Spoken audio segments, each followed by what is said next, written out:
Extendivite really works. Just listen to what some people have to say. About 6 months ago, my wife bought Extendivite.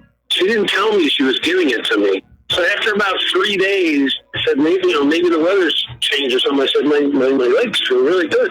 And she goes, well, I've been giving you this stuff, and it was the Extendivite. And you know that I'm about 75% better. I can actually climb stairs now, and I can get up out of chairs. I can even get down, and I got to work under a table or a computer table and work on a computer. I can actually get back up off the floor. You know what? It's an amazing product. I didn't think anything short of having surgery was going to help. Extendivite is only $69.95 for a 2-month supply of either capsules or liquid. Call now. That's 1-877-928-8822 or visit heartdrop.com. Extend your life with Extendovite. This is RBN, the Republic Broadcasting Network.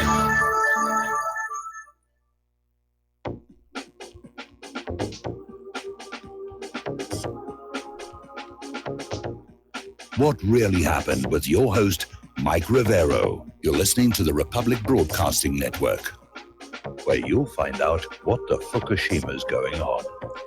And aloha, America. Welcome to our show today. It is Friday, June 1st, 2018. Thank goodness it's Friday. Thank goodness it's Friday. June is busting out all over. Actually, June is our next door neighbor, and she wears these really tiny bikinis. So as we get into the summer spirit here and, start thinking about the pleasantries of summer for those places still, not under snow. We've got a lot of stuff to talk about today. The phone lines are open, 800-313-9443. Mike is in our control room, ready to put you on the air with your comments and questions. And for those of you who are watching on YouTube, you can see that the office is not configured for second person, and the Lady Claire will not be with us in our third hour. She was with us hour number 3 on Monday, but she decided she wanted a little more time to work on writing her music, and of course, how could I say no to that? So she sends her best, and she's in the next room on over, headsets in place, just working away at creating new music. Okay, let's get on back to what happened in Israel and Palestine. It's still going on. The marches are still taking place. People are still being shot. In fact, apparently, Israeli snipers shot and killed a Palestinian nurse, Razan Najjar, and she was on duty. She was there to help treat the people who were being wounded, and she was shot in the upper torso and killed, 21 years old. So it's still ongoing. This is not over. And Israel is refusing to back down, even though the optics are looking really, really bad. And there was an article that came on out from Middle East Eye asking if Gaza's Great Return March massacre represents a turning point. And I think it does, because of all the normally silent people who came on out and criticized what Israel was doing. And I had a little experience with this myself. After yesterday's show, I did an interview for a local radio station here in Hawaii, and I've been a guest on their show off and on going back 15 years. And in the past, very liberal radio station, very liberal audience, very pro-Israel. And in the past, anytime the subject of Israel came on up, we could count on a flood of phone calls about how Israel is good and Israel is a victim and it's all the fault of the Muslims and so forth and so on. That did not happen yesterday. In fact, we got a few calls that were very angry about what Israel has done. So the tide is turning. When this massacre first happened, I equated it with the Amritsar massacre in India, and I still hold to that analysis. People's eyes are now open, and they're realizing that all of this propaganda from the corporate media about how we must support Israel and Israel, the chosen people, and criticism of Israel is anti-Semitism, and you don't want to be Hitler and the Nazis and so forth. It's just a big scam. It's a big lie. And people are no longer looking at the illusion that's been crafted about Israel. They're no longer being deflected by screams of anti-Semitism. They're no longer blinded to what Israel is because they think present-day Israel goes all the way back to the biblical Hebrews, which they don't. And people are objectively, honestly, taking a look at how Israel has been behaving all of these decades. And it's not a pretty sight. Americans are certainly taking a look at how Israel appears to have conquered our government. We're living under foreign puppet rule, and they don't like that either. Meanwhile, the Red Cross has sent surgeons and equipment to Gaza to basically set up a 50-bed surgical unit in the main hospital in the Gaza Strip. And this is vitally needed because following 2 months of violent Israeli crackdowns, the hospitals are out of supplies. Israel is stopping Gaza boats who are trying to take patients to seek medical care elsewhere. And no doubt the Gaza flotilla, which is still on its way in the Mediterranean, will be bringing much needed medicine, but they'll get turned back by Israel. And people are looking at this, and they're realizing that what is going on here is, despite the promises made in the Oslo Accords, Israel has basically turned the Gaza Strip into the world's largest open-air prison. It's a ghetto. And Israel tightly controls the borders. They only allow in enough food for bare survival. It's a controlled starvation. It's a slow-motion genocide. People are looking at that now. They're not going to cover their eyes and say, oh, I don't want to look at that.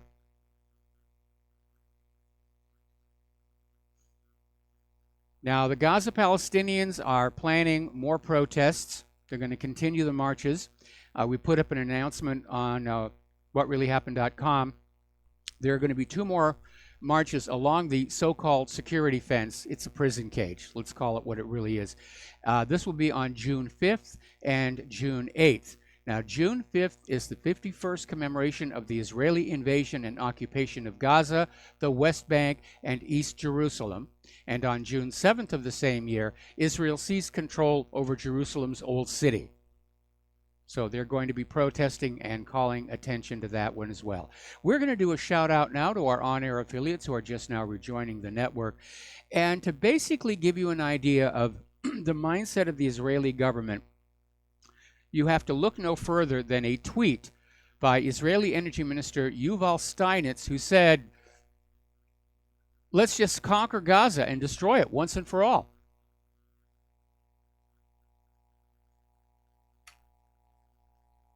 So the world is waking up, and they're realizing the extent to which they've been lied to by Israel, by the corporate media, by our own government. It's not a pretty picture. People are upset. I could hear it on the phone calls. The United Nations chief is out there saying that there are growing troubles in the Palestinian refugee camps in Lebanon following Donald Trump's cut to U.S. foreign aid.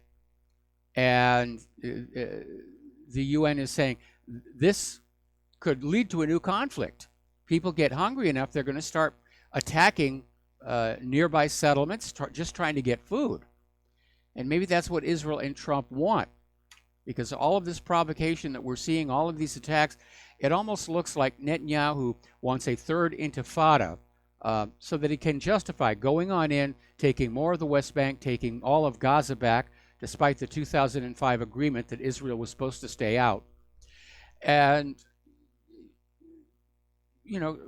distract the media, distract the public from his supposedly imminent indictment for corruption. Israel has once again decided to demolish a Palestinian Bedouin village, and the European Union is asking Israel to reconsider that decision, saying it undermines prospects for a lasting peace. Well, yeah, of course it does. When you go into somebody else's country and start just grabbing the land and building homes for your people who are moving in, it is undermining lasting peace, whether you're doing it in the West Bank or the Golan Heights.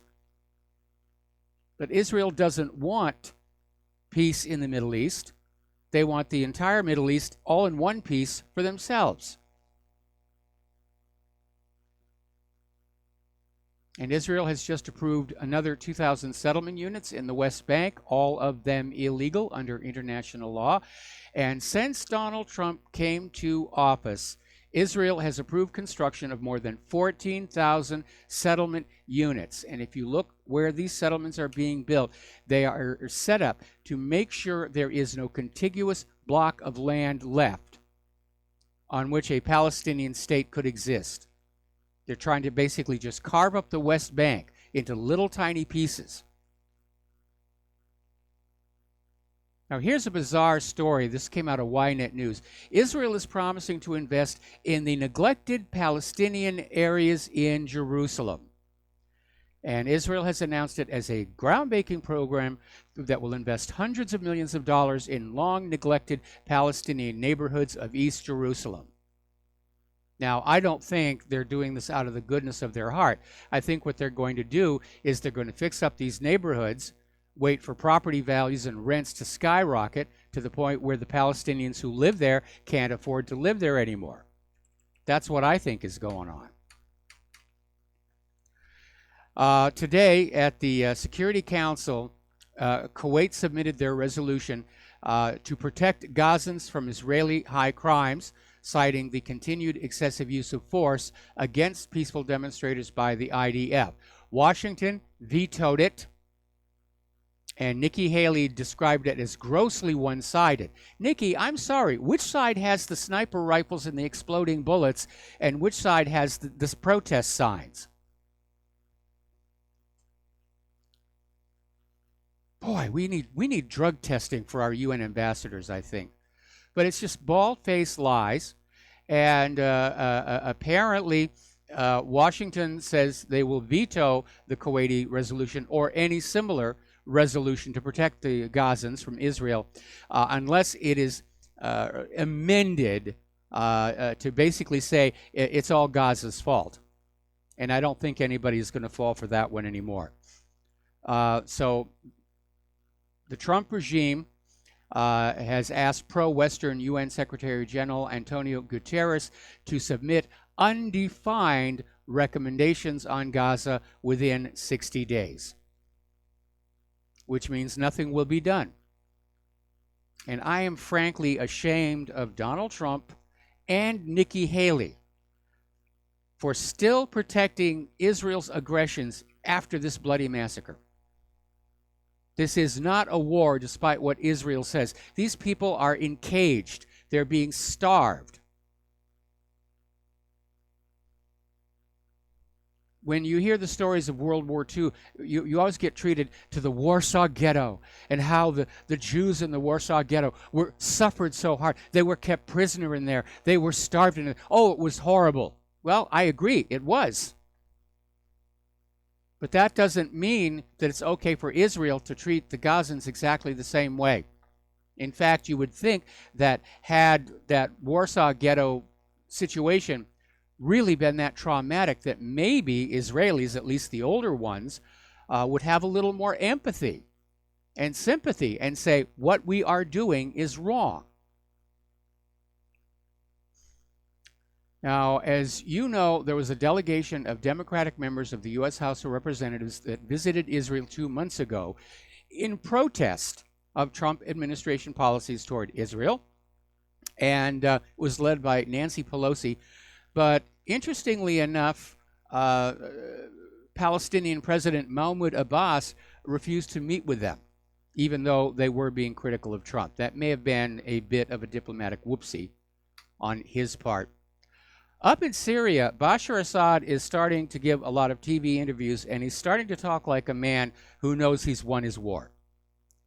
And he did this interview with Russia Today and said the U.S. is losing its cards in Syria, which may be a mistranslation, but in context it's obvious. Yes, the U.S. has lost this one.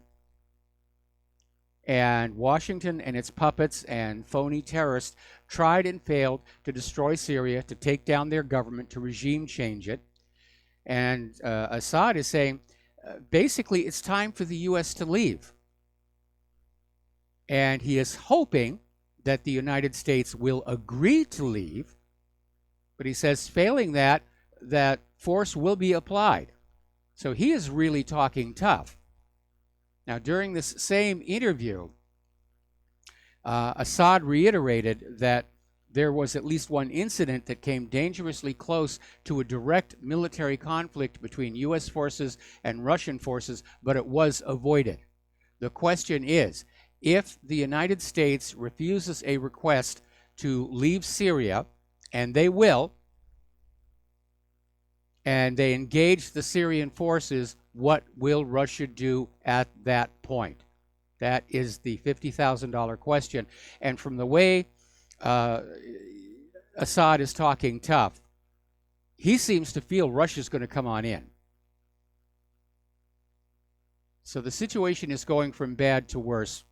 But I understand why the United States wants to stay in Syria.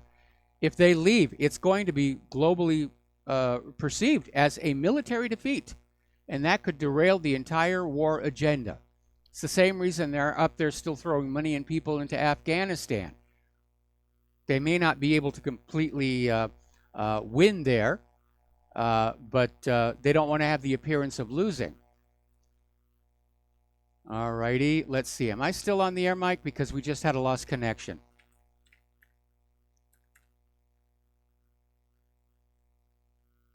Okay. Am I on the air, Mike? I do not hear you, Mike, and I don't know if I'm getting out. We just had a brief cable outage. Okay.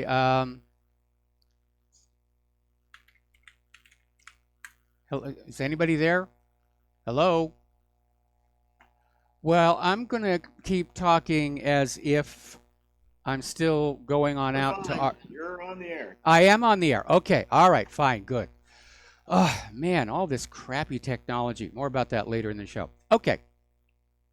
So Assad is talking tough about getting U.S. forces out of Syria. And it needs to be remembered that the United States never had either an invitation or permission of the Syrian government to even be in Syria in the first place, let alone stand around, build military bases, and dictate to Syria's government where and when they can go in their own country.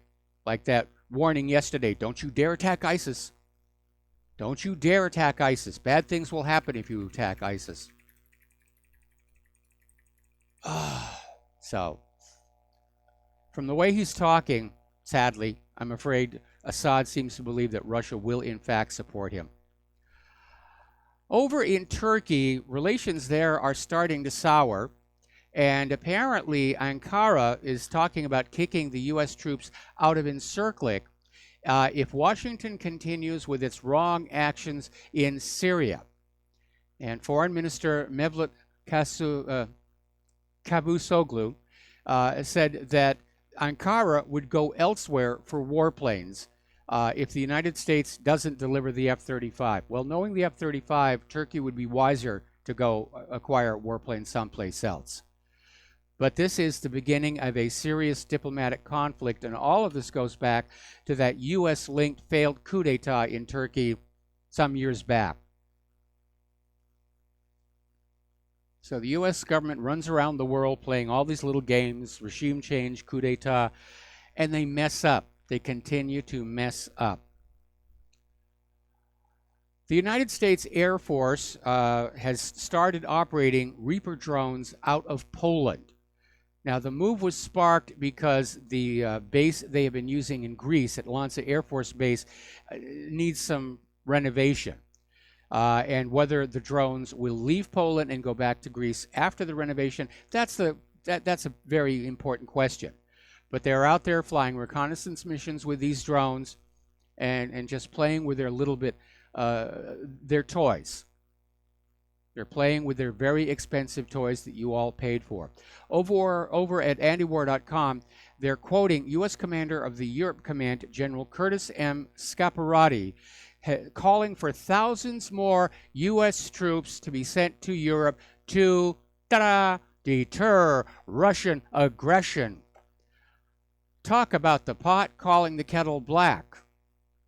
Look at all the aggressions the United States has been carrying out over the last 18 years. Even a blind person could see the U.S. is the aggressor. Israel is the aggressor. None of these countries the U.S. has made war on attacked us. We were just told, oh, they have nuclear weapons. They have sarin gas. They think bad thoughts about us.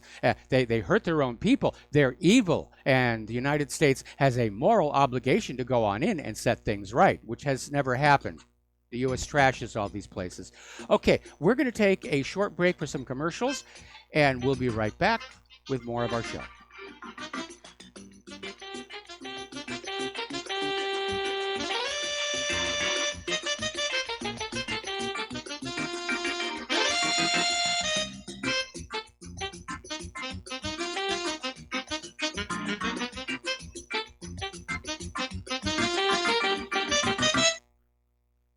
Corporate media dominates the American opinion. Finding independent voices that counter this avalanche is becoming increasingly difficult. With the endless corruption running rampant throughout our government, independent voices are needed more than ever to battle the offensive against our freedoms and liberties. As a listener of RBN, no one understands this concept better than you.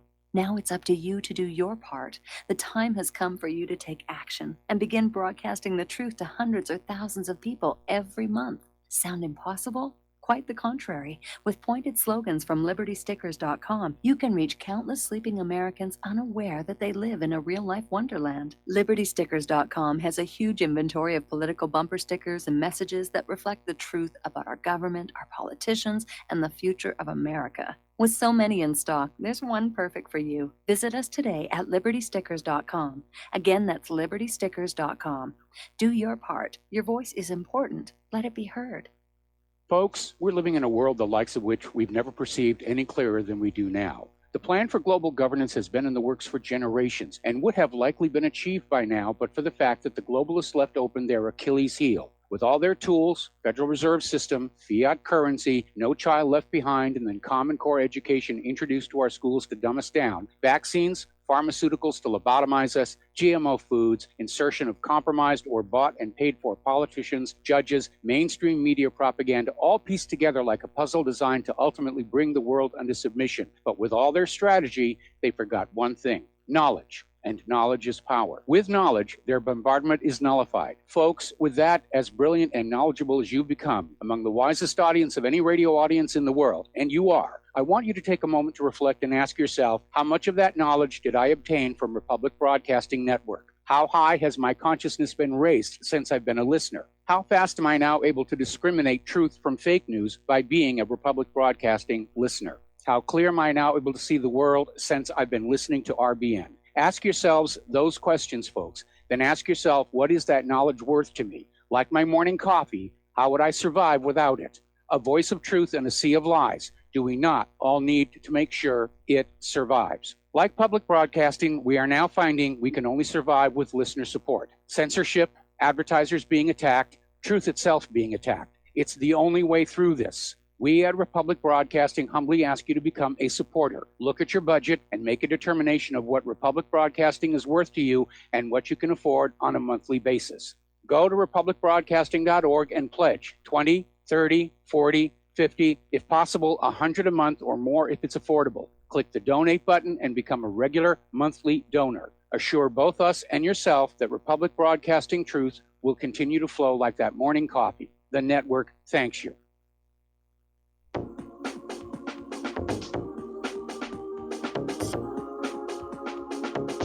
What Really Happened with your host, Mike Rivero. Visit us online at whatreallyhappened.com. Here is your host, Michael Rivero. And aloha, America. Welcome back to the show. It looks like we got our tech issues sorted out, at least for the moment. But our nation's infrastructure is becoming unreliable. Blackouts are more frequency, cable drop, internet drop more frequency. It's all coming apart here. Getting on back to the news here. Moscow has come on out with a report basically detailing subversive non-governmental organization activities in Russia and in other countries, and basically saying that these NGOs are covert operations for somebody or some agency that do attempt to meddle in other countries. And the Russian parliament has issued this report about how some of these NGOs meddled in the recent elections in Russia to try and get Putin out of office. And apparently they have a lot more evidence of U.S. meddling in Russia's elections than there is of Russian meddling in the U.S. elections here. Now, just at the start of the program today, it was announced that the summit between Donald Trump and Kim Jong-un is back on. And this time we really mean it. And Trump made the announcement before he got on the helicopter to head on out there for Camp David. So the summit's back on, and people are wondering what's going to happen.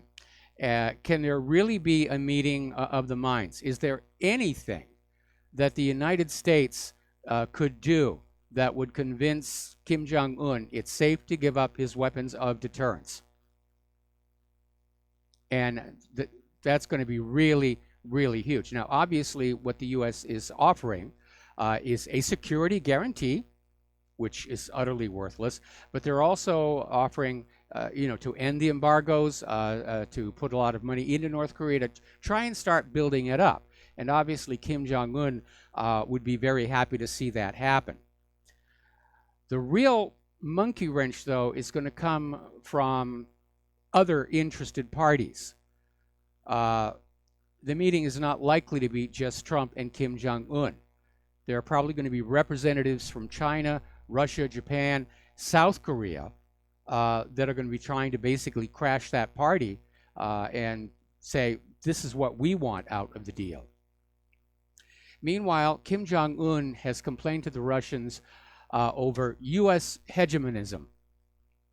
Yeah, certainly that's a very obvious conclusion. But apparently Kim Jong-un told Sergei Lavrov that he hoped to boost cooperation with Russia, which has remained largely on the sidelines in recent months as Kim has reached out diplomatically to the United States, South Korea, and China.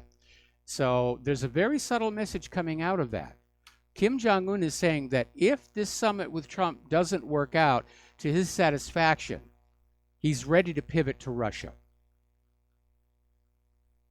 Now that, of course, would be thrilling to the U.S. military-industrial complex. Oh, we've got more Cold War. We can sell more weapons to put on the borders with North Korea and just sneer at them. China's got a lot of patience with all that's been going on, and they've got to be very confused because on one hand, the United States is out there saying we need your help with North Korea, and then on the other hand, there's all this belligerence down there in the South China Sea.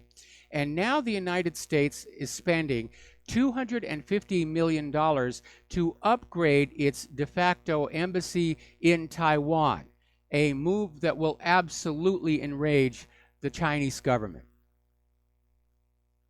And the renovated building will open on the 12th of June and may be overshadowed by Trump and Kim Jong-un's summit in Singapore. But China, I'm sure, is paying attention to this right now. All right, we're going to take a phone call. Chris in Washington State, aloha. Welcome to the show. What's on your mind? Yes, hi, Mike. I was calling a week or two ago. You kind of mentioned briefly about the Seattle head tax. Yes. And Starbucks was upset because the city council in Seattle was trying to diff any corporation, the bigger ones, of course. Amazon's the one that got all the publicity, but it turned out to be $275 a head. They wanted $500 initially, and I got the impression from your brief comment that, you know, they weren't sympathetic to the homeless problem. Yes. But what you have to realize is that the city council and the liberal policies in general have created a huge problem. It's probably one of the worst in the country of attracting homelessness and drug addiction based on other policies that they're having. And, I think companies and a lot of people are just sick and tired of them trying to, tax more money, no Yes. accountability. And it's really just over the top. And it's funny because a lot of the outlying Okay, counties, Chris. Pierce County, Chris, yeah. I got to put you on hold. Stay on the line. I'm going to come right back to you after these words from our sponsors.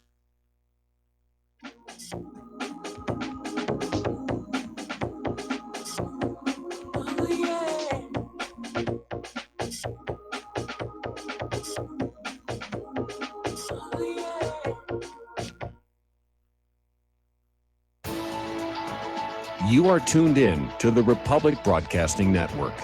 Visit our website by going to republicbroadcasting.org.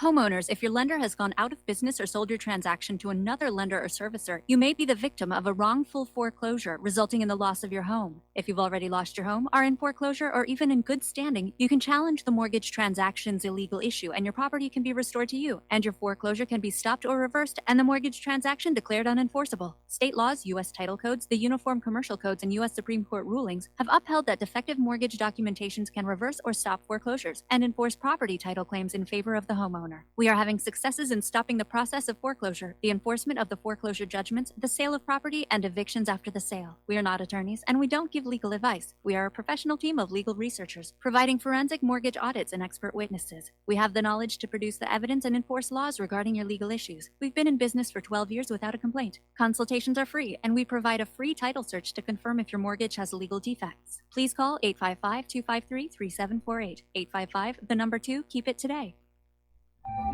Did you know that neither the American Medical Association nor the American Bar Association were established to benefit the American people?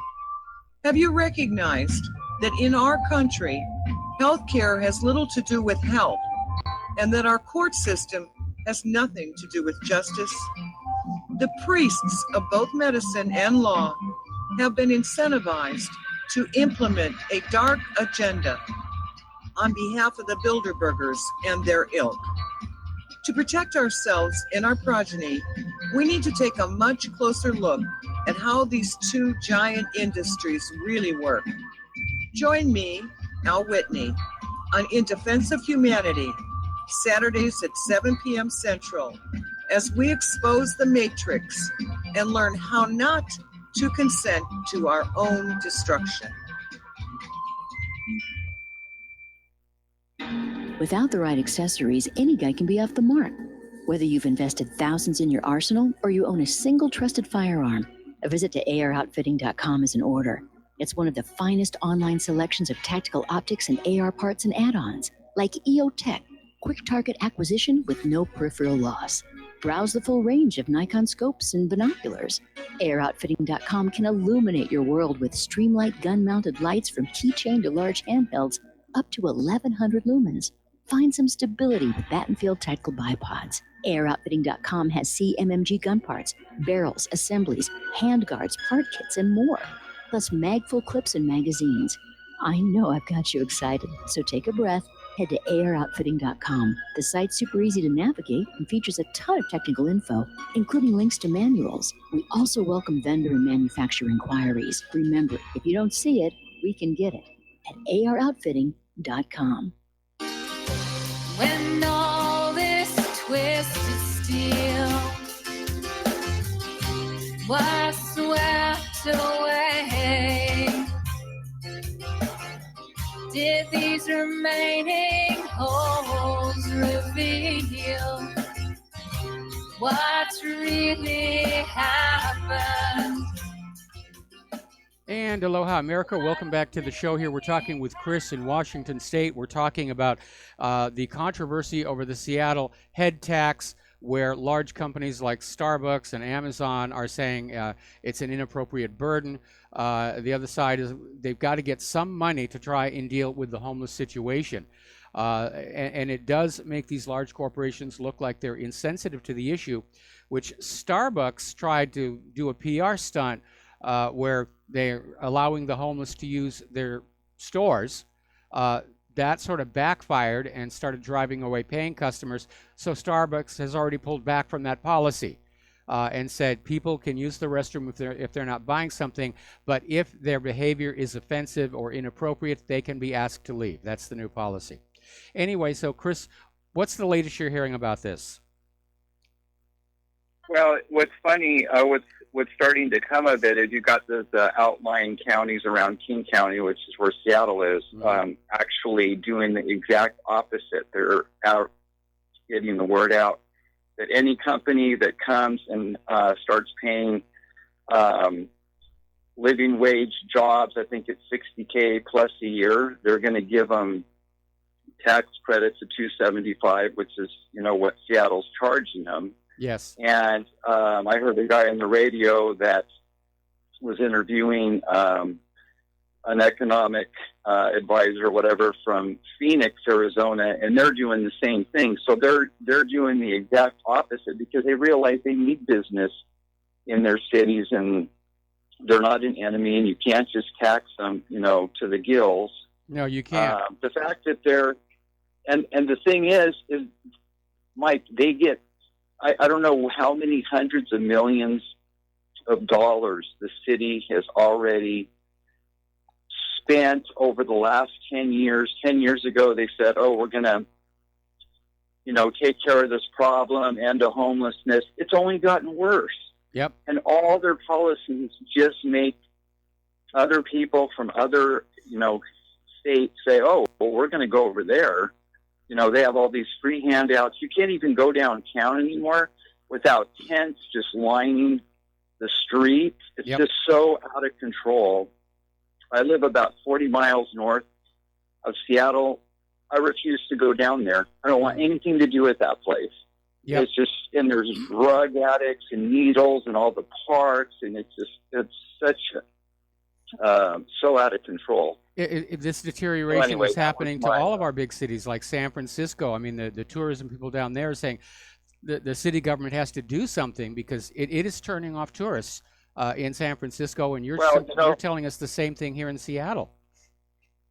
When you have a policy that, and this is literally true, is you can take your tent, you can set it up in a public park, school, field, down by the Seattle Center where the Space Needle is. There's a bunch of tents, and the cops don't do anything. In fact, you have 3 days.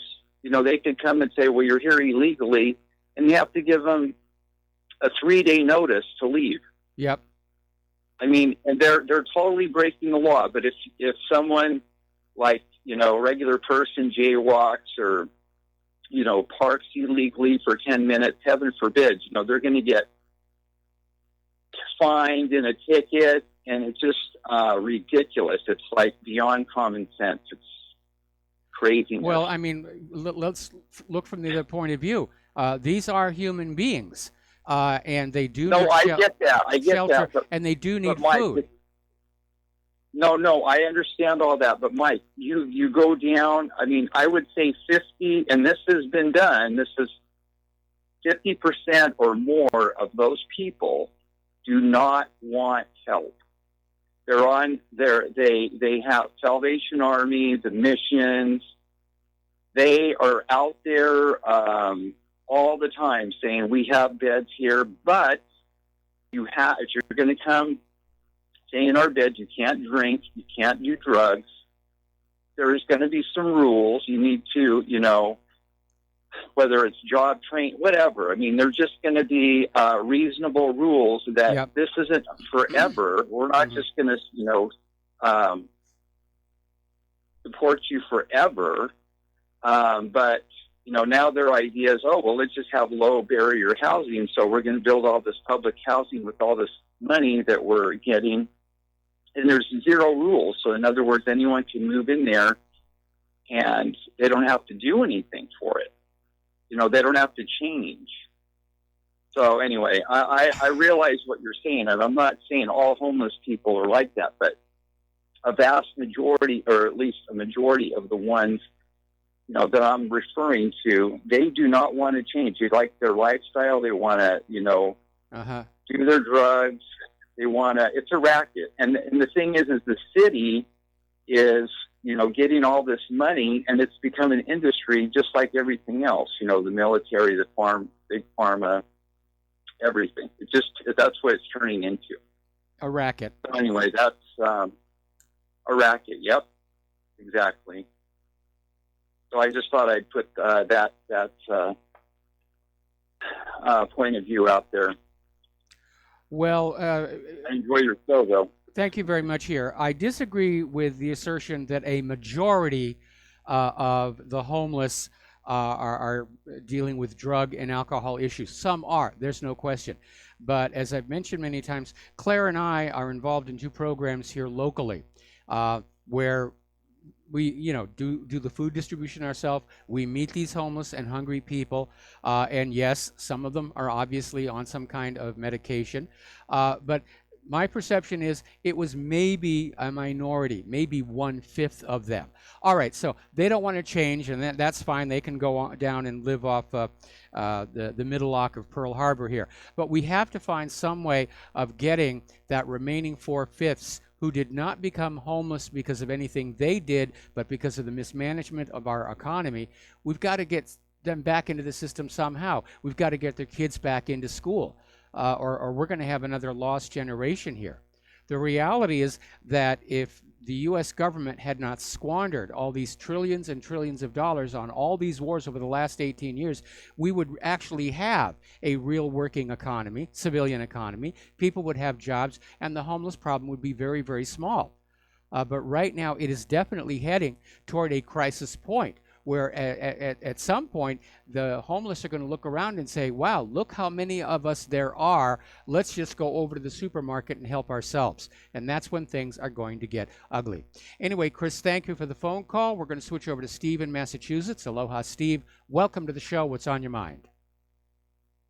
Hi, Mike. I'll try to make it short and sweet. I want to talk about censorship and what happened to Roseanne the other day, how they booted her off the TV for what she said. Yep. And now you hear this lady, Samantha Bee, yes, turn around and saying, you know, the C word to Ivanka. And I hear, you know, people in the news calling for her head. But don't She's fall getting for an that award. trap, you know.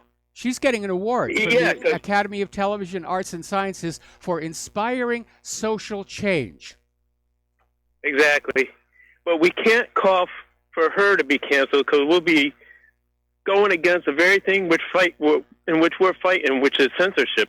You know, as wrong as that is, she shouldn't have said that, but she has the right to say what she wants, just as Roseanne has the right to say what she wants. Yes. But we can't call for her to be booted off the air, because that's the one thing we're fighting for is, you know, to keep people on the air and have the freedom to say what they want to say. You may not agree, but no, I don't think I don't think Roseanne should have lost her show over this. I think they were gunning for her because of her support for Trump.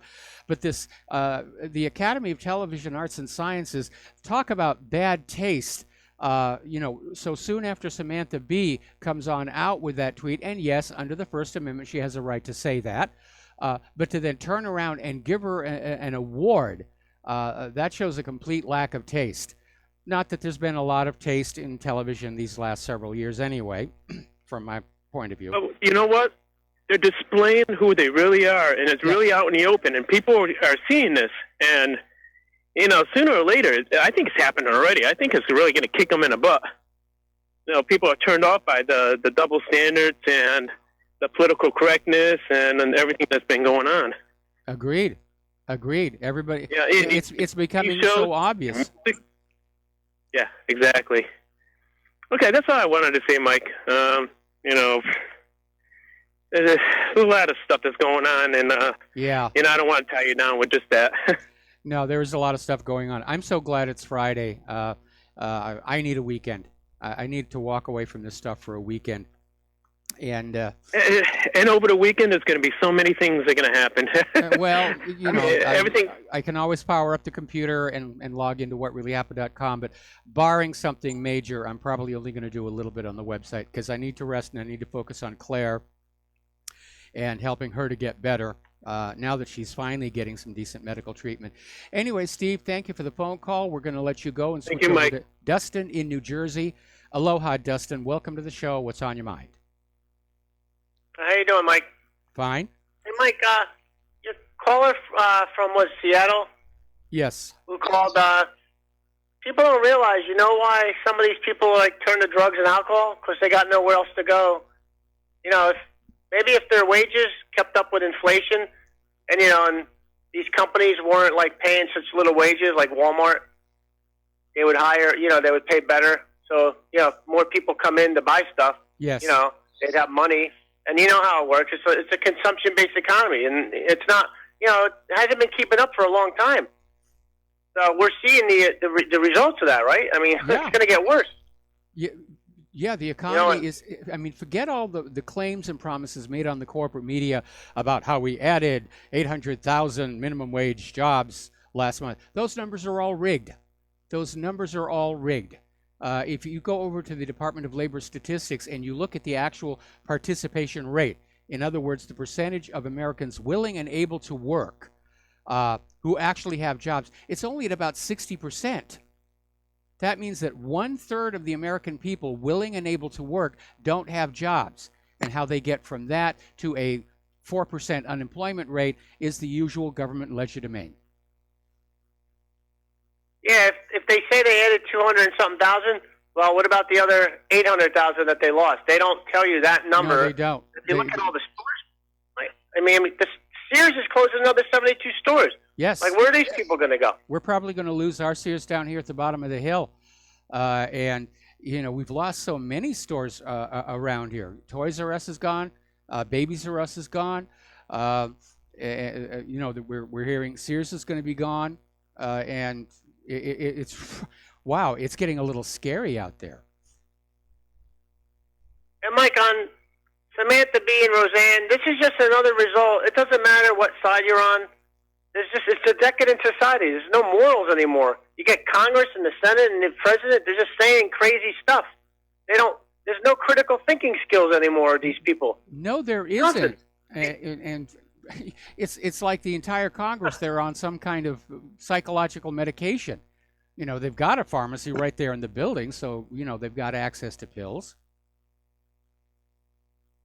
It's amazing, though. It's just decadent, Mike. You know, like I said, if we had an HD video camera back in the Roman days, we'd see how they ended, you know, very, very badly. Oh, yeah. You know, but, started the Dark Ages.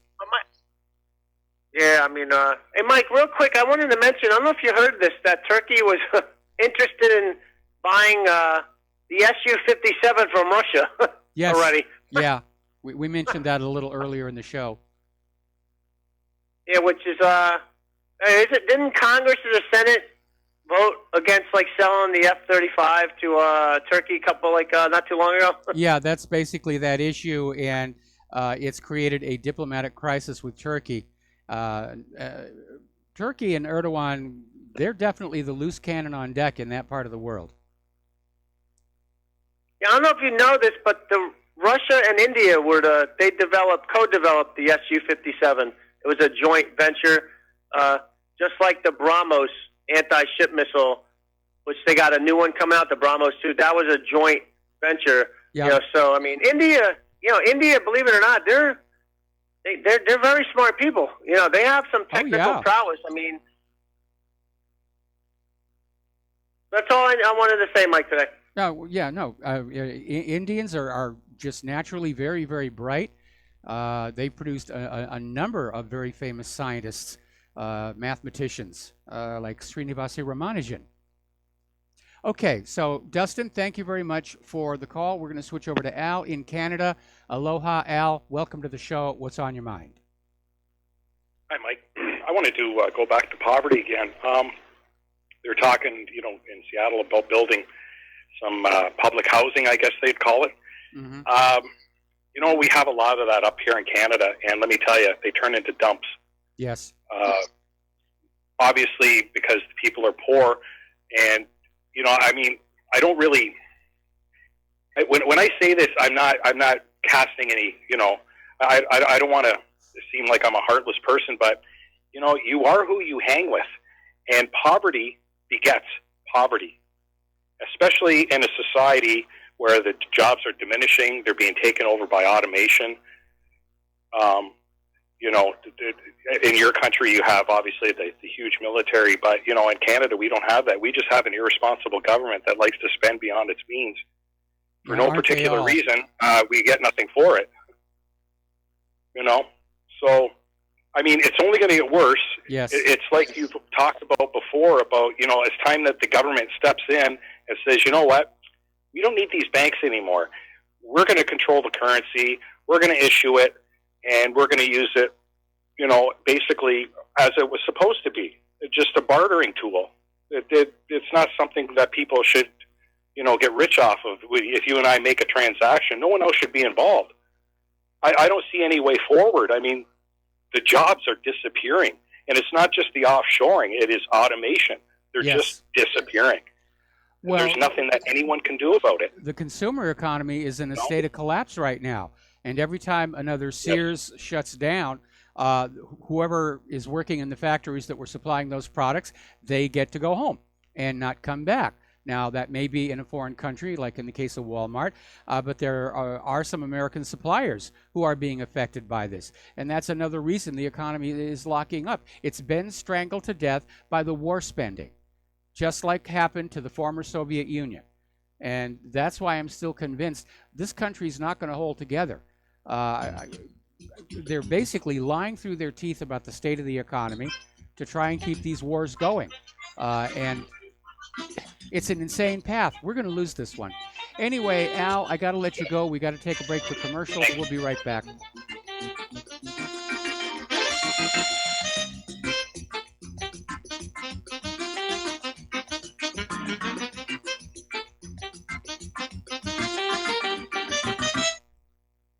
I'm getting older and noticing that my body just doesn't work as well as it used to. So I like to keep fit as possible by hitting the gym a few times a week. Recently, I started having a nagging bicep pain, and it got so bad I couldn't even lift the weights. When I was complaining about it to a friend, he told me about Angioprim. He said chelation helps remove toxins, heavy metals, and cholesterol in veins and arteries that may cause blockages. You know, after just 1 week of taking Angioprim, the pain was gone, and now I'm back in the gym full strength. Scientific research proves the active ingredient in Angioprim has superior oral chelation action that helps promote cardiovascular health. So to learn more, go to angioprim.com. That's ANGIOPRIM.com, or talk to a trained consultant. Call Angioprim toll-free at 877-882-7221. You'll feel better with more energy. Call 877-882-7221 or go to the website angioprim.com. This is too good to be true, except this time it is real. 100%. No joke. How about a $25,000 membership to Front Sight Firearms Training Facility as a thank you bonus for a one-time donation to RBN of only $500? It is a Commander lifetime membership with no yearly fees or dues. The training is free for the rest of your life with over 50 different classes. Then leave it to your designated beneficiary. You provide the approved firearm, holster, ammo, eye, and ear protection. Many features and bonuses are included, more than you would ever expect or believe. This is the ultimate graduation present, wedding gift, etc., etc. See the details. Go to RBN's webpage and frontsight.com to make it happen. May 5th is the last day you will hear this offer on this radio network. Help keep RBN alive. Tell 5. Many people write us about their experience with Extendivite. Allow me to read you some from Amazon.com. It really does work like the review says it does. I cannot believe that after the first few days, I didn't feel as sluggish or clogged up. It has had a profound impact on my physical, emotional well-being. I'm skeptical as most people about products and their claims, and I never write reviews. but this is a wonderful product and I recommend it to everyone. Great product. It has brought my blood pressure from the mid 150s over the 80s to the mid 130s over mid 80s. Along with diet and exercise in just the past couple of months. Excellent. Thank you, David.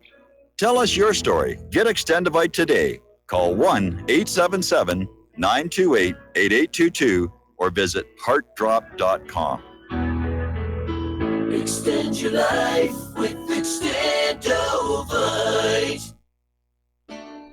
We the people, in order to form a more perfect union, establish justice, ensure domestic tranquility, provide for the common defense, promote the general welfare, and secure the blessings of liberty. And aloha, America. Welcome back to the show. We're going to go back to the telephones. Mike in Chicago. Aloha. Welcome to the show. What's on your mind today? Everybody was talking about the homeless today, and I've lived in the same area here in South Chicago for my whole life, and just in the past, I would say 5 years, I've seen people at the street lights holding a box that'll say something like, "Please help! I have a family. I'm homeless. Give me anything you can." And I've never seen that. I mean, I've seen that more and more and more. And then the jobs report comes out today, and like you were talking with the other caller about, what about people that aren't participating? It's huge. It's like millions and millions and millions of people aren't participating. It's just something's wrong. And what jobs? I drive down the street and I drive past McDonald's and it says we're hiring, and it says $9.25 between $9.25 and $10 an hour. And Mike, I made $9.25 an hour back in 1985 working for UPS. That was 38 years ago. I made $9.20. Are you serious? I mean, how are you going to pay anything? Gas is, I don't know what gas is by you. It's free something gallon. I mean, you got food that's gone up 500% in the past years. Yeah. What jobs are they talking about here? It's just crazy. We only have service-oriented jobs, and this automation in trucking, for example, isn't really here, and it probably will not be here for a while. And at McDonald's, but I'm sure they want it because they don't want people outside of their corporate headquarters, moaning and crying about getting $15 an hour that nobody's going to be able to pay for it. But you know what? It should be $15 an hour because McDonald's they're making a profit for their investors hand over fist, right? Yes. But again, all these things are a problem until they're not a problem until they're going to be a problem. You see, the homeless problem and everybody's consumer spending is everybody's having a great time spending money. Everybody's unemployment is great. Everything's great. Well, the bankers love that too. The bankers love that everything is great. You know why? Because the debt keeps pouring on and pouring on and pouring on. And the people, the bond market, which is way bigger than the stock market, is starting to see. Wait a minute. This party. There's so much money that's being borrowed, and there's so much debt. Yeah, there is, and that's the way the bankers maintain control. Mike, I'm going to have to let you go. We've got a flaky phone connection for some reason, and we got to do a station identification. So we'll be right back with more phone calls.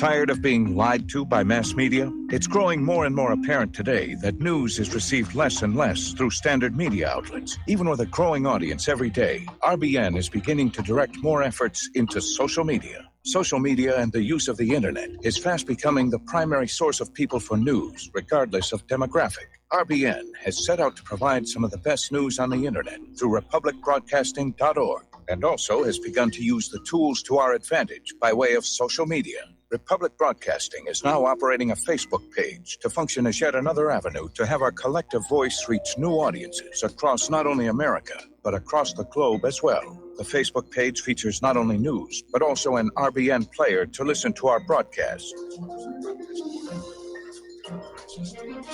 Get involved by visiting facebook.com/Republic Broadcasting and liking our page and share it with your friends and family, because you can handle the truth. You're listening to the Republic Broadcasting Network, because you can handle the truth.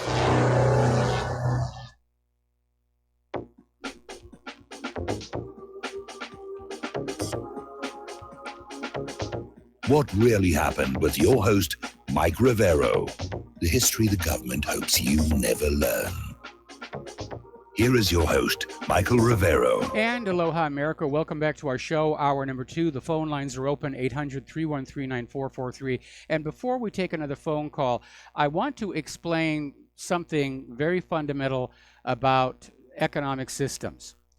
Now, the economic system that this nation was started with is naturally stable, because the money is created by the government, it's spent into circulation to buy what the government needs, it flows through commerce without accruing interest, it's taxed back by the government at the same amount to balance the books and close the cycle. That's a stable system. Unfortunately, private central banking, where a bank gets to create the currency and then loan it into circulation at interest, is inherently unstable. And because it's unstable, it has to be guided in a good direction. And that is what the function of government is supposed to be, to regulate the banks to keep them from self-destructing. But as our government got more and more corrupt and in the pockets of the bankers, starting with the repeal of Glass-Steagall, which led to the 2008 meltdown, now it's just become a free-for-all. And that's why the economy is so out of control. All the wealth is going to the top. There's none of it coming back on down. That's why we have so many homeless and hungry people in this country. That's why the jobs don't exist. That's why there's no new investment in trying to rebuild America's factories, or hardly any investment rebuilding America's factories. Everybody at the top of this pyramid is just enjoying their fabulous wealth, and they take big stacks of bills and they wave it back and forth and think it'll magically grow by itself, which when you look at the way the investment market is set up, yeah, the money is just whizzing around in circles, and the sharp operators just know when to grab out a bigger chunk of it.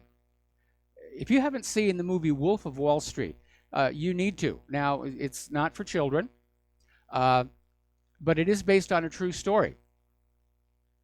And it does show a lot of what that Wall Street culture has become. It's all about the instant gain, the big score, wild parties. And like one of our other callers were saying, there's no long-term thinking anymore. And I have this vision of an entire nation that is being fed so many psychiatric medications.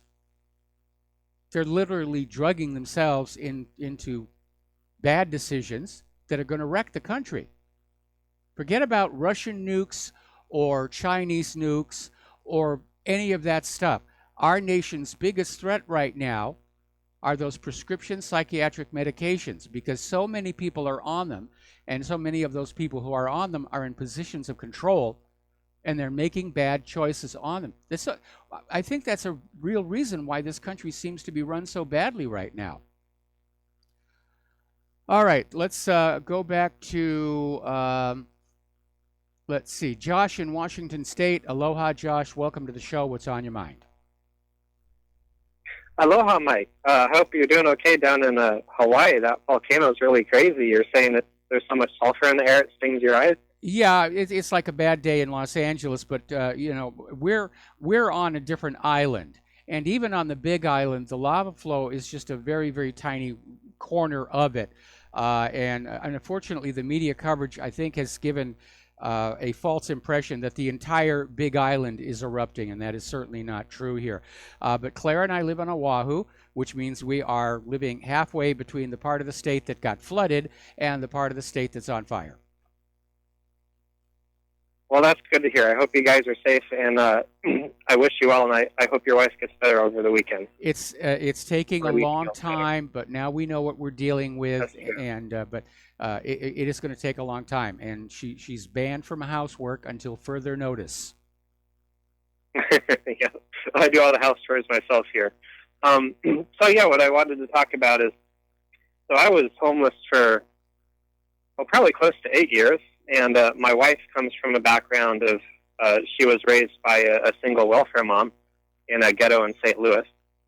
So I got a lot of firsthand experience. A lot of the callers you had that responded to that guy in Seattle, kind of what I was going to say, I can confirm a lot of what they said. It's a mentality, and it's reinforced by people that don't understand what it's like not having a roof to go to at night. It's terrifying. And it really perpetuates, like the stuff in Seattle. I'm up in Washington too. I'm from the west side, but I moved over to the east.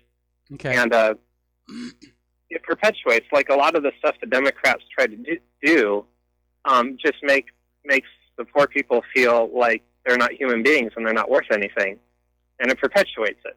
Because yeah, they try to give them free stuff, but they don't give them any purpose, right? So That's let's give you here's very important as a human being. And that's why a lot of those people turn to drugs and just give up. And I can say this firsthand. I saw it when I was at a homeless shelter. It's because they're not given a purpose, right? Yes. So if you really want to help those people, you need to give them somewhere to stay and food. You don't, if you keep the current mentality and you take that away, they're going to do something like you described earlier of, well, we have nothing to lose, so let's go steal this rich guy's stuff. Yeah. Right? That's not where you want to go. You want to keep giving them that basic support, but you want to also give them purpose. Probably a simple thing I can think of is they can help the community with like roads and public works. That's a great thing to do. Yes. But that's the thing that's missing. They're not given purpose. And that's just, I think, because we've gone so far down this like consumerist, capitalist path of, if you don't get a corporate job and you're a good little corporate worker, then there's something wrong with you, right? Like if you're doing public work, that's garbage. You're just a garbage human being. That's my input about that one. Okay, well, thank you very much for the phone call, and we're going to do a shout out now to our on-air affiliates rejoining our network. And we've got one more caller on the line right now, Pat in Fort Worth. Aloha, Pat. Welcome to the show. What's on your mind? Well, you pulled my chain when you were talking about Sears. And I think a lot of businesses go under because they have poor customer service. It's not the economy. It's not the president. It's nothing but poor customer service. I'm old enough to know that 40 years they have a bad reputation. They would fire their employees just before they retired, so they wouldn't have to pay retirement. Yep. And they, you remember, and they wouldn't take you off of credit when you pay off your bill with them, which they, try to get you to buy by the month, and they wouldn't take it off of your credit report. You had to fight to get it off when you get it paid for. And things like that. Didn't they used to have a motto that said the customer's always right? Well, I think what you're talking about is not confined just to Sears. We've been hearing stories about all kinds of companies engaging in this very immoral, unethical practices, but they're driven to do so by the economic realities of diminishing revenues and pressure from the stockholders for more money. Well, I think I would take my choice with what's right. Everybody wants to agree with do what's right, and I agree. This country built on Christianity, and God's still watching.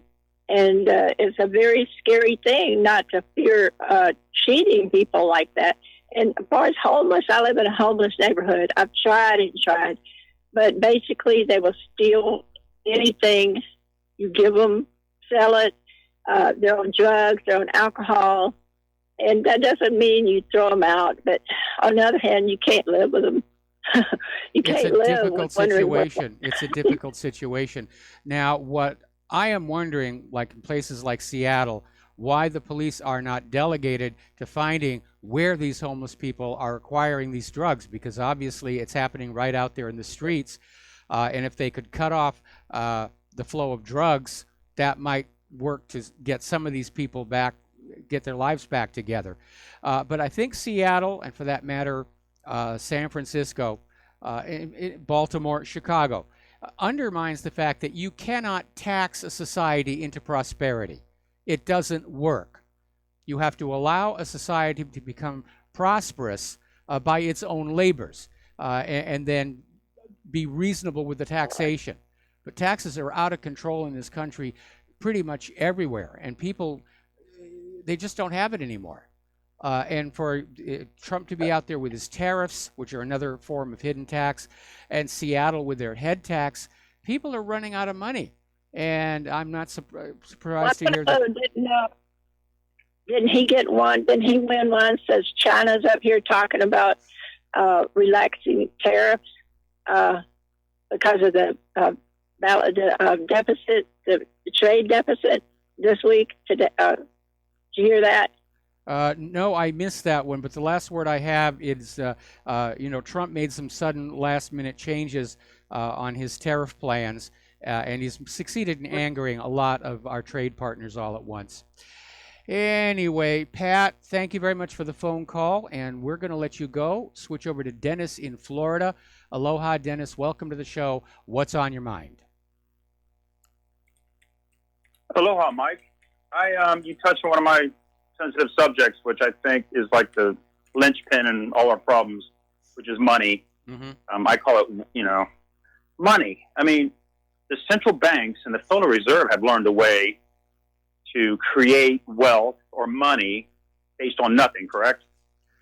Well, they create currency. They create a note out of thin air, but it doesn't really represent wealth until they acquire enough of that ink and paper where they can start to use it to purchase hard, tangible assets, real estate, homes, farms, factories, gold, silver.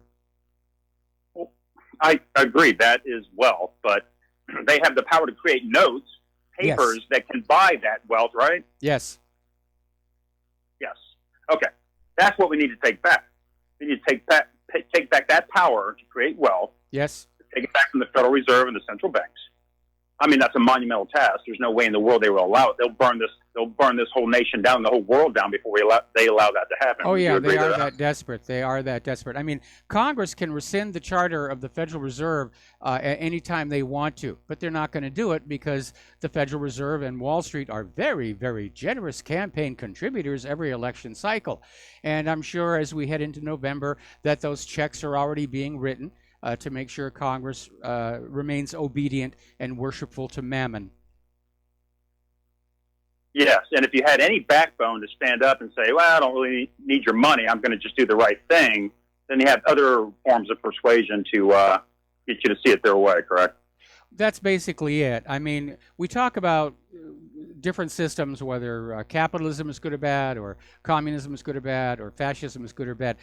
Any system is only as good or bad as the people who are at the very top. And the founding fathers of this country understood that politics attracts the kind of people who should not be allowed to have political power. And that's why they set up a three-branch government with checks and balances. But over time, all of that has been chipped away, and our government has basically devolved into a fascist economic dictatorship where the love of money is the ruination of us all. And Congress, the people who are in Congress, they're there to make money. They're there to just, have a lot of fun, play with the interns, and make as much money as they can. I think there's a darker side to all that. I mean, yeah, they're allowing themselves to get paid off or whatever, but and I'm sure maybe there's a few that go in trying to change the system and do the right thing, but you know, we all have our there's all kinds of ways to get to people. I mean, and I think it's a dark side that we fight. I think it truly is a good against evil. I'm kind of agnostic Zen Buddhist. I don't believe in a old man looking over his counting our sins and this and that, but there is a true right and wrong, I think, to every decision you make in your life. This whole world, we have so much potential. There's so much goodness in this world, but we let it be run. We allow it to be run. We have to take responsibility for these things that happen because we allow it to happen. If we really had the backbone and the motivation, we could turn things over, but not that it would be easy, of course. But yeah, that's all I wanted to say, and I appreciate your show. I like listening. I don't always agree with what you say, but you have a great spirit, and I appreciate it. Well, thank you very much, here. And of course, anybody who agrees with me 100%, seek help right now, quickly. You need to understand there's actually a mechanism in the Capitol in Washington, D.C., that basically locks out people who would want to do a real, honestly good job for the American people. And every election cycle, there are always going to be the first termers, the people who've just been newly elected. They're coming on in, and they get stuck on these irrelevant committees. And there is a consulting firm in Washington, D.C. that simply keeps tabs on all of these first termers to see if they're going to go along with certain agendas. And because these first termers are now in Washington, D.C., they're not able to fundraise back in their home district as much, and that makes them more dependent on acquiring corporate funding. And so anybody who's in Congress who's trying to do a really good job for the American people, and it threatens some corporation's agenda, like the vaccine makers, they're not going to get the corporate money for re-election. They're going to be a one-term member of Congress. And that's literally the way it works. Washington, D.C. has protected itself from the possibility of a do-gooder getting on in there. And I think that's why they were so angry at Trump's victory. Although why they're still angry at him, I do not know, because Trump is giving them pretty much everything that he wants. All right, we're going to take one more phone call, then I got to close the lines because I'm way behind on my talking points. Laura in Michigan, aloha. Welcome to the show. What's on your mind? Hi, Mike. I wanted to say, you talking about the Wolf of Wall Street. Yes. I know that lead character is played by Leonardo DiCaprio, but in real life, the Wolf of Wall Street was one of our chosen tribal people who are willing to swindle anybody and lie, cheat, and steal to make money. Well, it certainly was in his case. Pardon? It certainly was in his case. Yeah, right, exactly. I just want to let everybody know it wasn't the little white guy that did that. It was a tribal person. Also, to the man who said 40 years ago he made $9, that was probably good wages back then. Yeah, I mean, I remember when I was a kid, my first car, my first car was a Volkswagen Beetle, and it cost a grand total of $100. And it was mostly black with 4 different colored fenders. And I loved that car. I think we're all very fond of our first car. And it actually had low mileage, and I did a little work on the engine. I got it painted, and the car was great. And then this Chevy came across the divider on Azusa Avenue and murdered my car. And the paramedics were amazed that I was standing when they looked at the wreckage of that car. But can you imagine being able to buy any kind of a car today for $100? Claire and I got a Safeway. The bill for a bag of groceries is now over $100. And that devaluation of the dollar is another way that real wealth is stolen away from you. So right. My husband and I have been married 47 years. And when he first got out of the service, he started GM for $4 an hour. And we were able to buy a house. So we bought a brand new Chevy Impala. That just shows you how the money is lost its not worth anything anymore. Yeah. It's not that the wages are low, it's that the money isn't worth anything. Oh, absolutely. Absolutely. Right. I mean, $4 an hour at GM, so that's how he started. So the other thing is, I know a lot of people, this kind of messes up the figures on unemployment. There's a lot of middle-class people now that work for cash. Mm-hmm. They're tired of paying taxes and everything. And so I can get anything done that I want as long as I pay cash for it. I have people paint my house and whatever. They all take cash. Okay. They do not want to turn it in to pay taxes. Yep. So that number, so when you think there's a lot of unemployed people, they may be working, but they're working for cash, and they don't show up on the books. Yep. I understand there are a lot of people, and it's not like they want to be cheating the system. It's they have no choice because otherwise they become hungry and homeless. All right. Well, Laura, we're going to let you go, and then we're going to take a break for commercials. And we're going to close the phone lines for a while because I got a bunch of stuff to share with you. We'll be right back.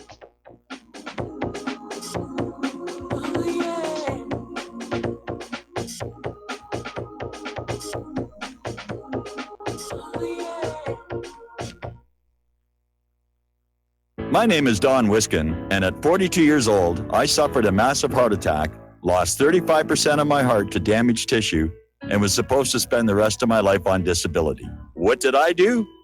I took Extendivite, a garlic and cayenne mix of 7 herbs which rebuilt my heart and gave me back my life.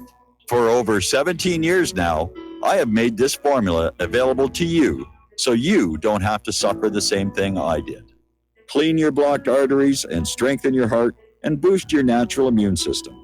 I'm 60 years old now, and I still work every day. To get your Extendivite, call 1-877-928-8822. That's 1-877-928-8822, or visit heartdrop.com. Extendivite is only $69.95 for a 2-month supply of either capsules or liquid. Extend your life with Extendovite. As a listener of RBN, you're surely concerned about being informed and being ready for whatever may come. Please consider the following questionnaire as a soul-jarring wake-up call. If you answer no to more than 2 of these following questions, you probably aren't going to make it through any major disruption in our country. The questions were compiled by people that have been there. Are you really ready? Do you own your own firearm for the primary defense and protection of you and your loved ones? Have you ever been professionally trained to stand against life-threatening behavior? Have you ever practiced enough to fire 500 rounds during a 2 to 4 day time frame, day and night? Can you load, unload, fire, and clear a jam in total darkness? Have all the adults in your household been professionally trained? Are you, life and death, comfortable with your abilities with pistol, revolver, shotgun, and rifle? Are you aware that everything that you do to prepare for an emergency is a waste of time, money, and energy? If you haven't honed your abilities to their highest level to protect and keep what you have, do you have the repair parts that will most likely be needed for each of your firearm, and do you have the ability to install those parts? Could you completely clean every firearm you own? Are you aware that your body won't go where your mind hasn't been? In other words, without proper training, followed by regular practice, you probably will not win a gunfight. Well, how did you measure up? Take the once-in-a-lifetime opportunity to start correcting your deficiencies by receiving your Commander Lifetime Membership with Front Sight Firearms Training Facility. A one-time donation to RBN for $500 will give you a Commander Lifetime Membership at Front Sight as a tremendously huge thank you bonus. See details on RBN's webpage to make it happen. The clock is ticking. You had better be ready before it happens.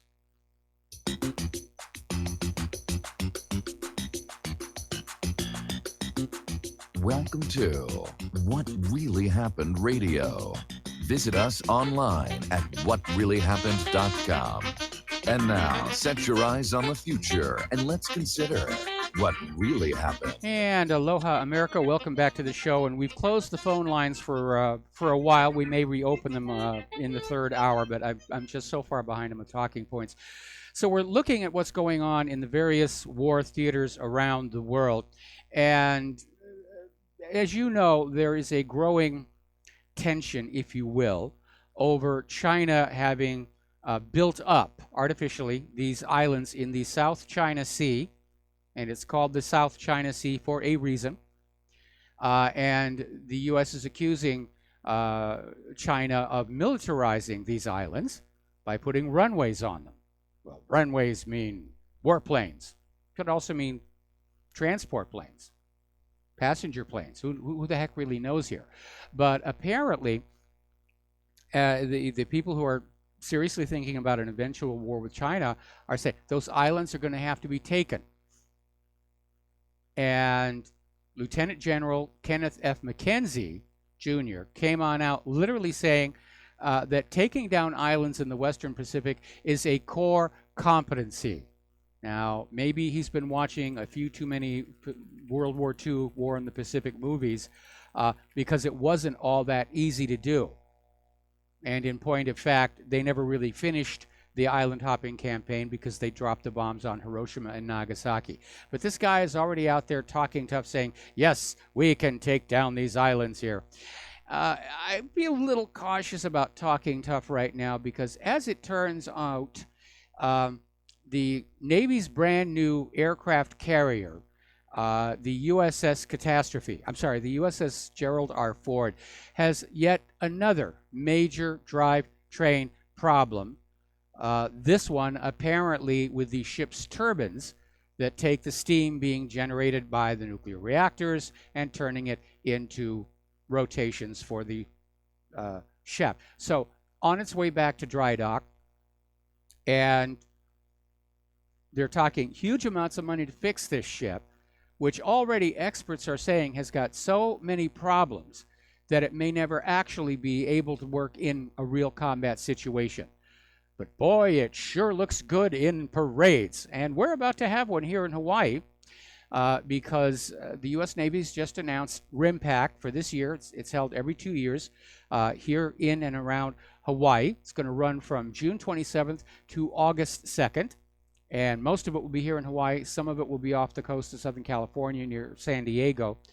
And they're going to run their exercises. And then on the very last day, they line up all the ships and they just have a little parade that goes past Waikiki and Honolulu and Pearl Harbor. So it also means the Navy will put on one heck of a fireworks show for the 4th of July over Pearl Harbor. And I doubt the USS Catastrophe will be available to join in the festivities, but it's an issue. Now, let's get on back to our good old friend, the F-35. The Marine Corps' F-35B fighters are among the oldest operating aircraft to come out of the Joint Strike Fighter program. And they're starting to get into some maintenance issues.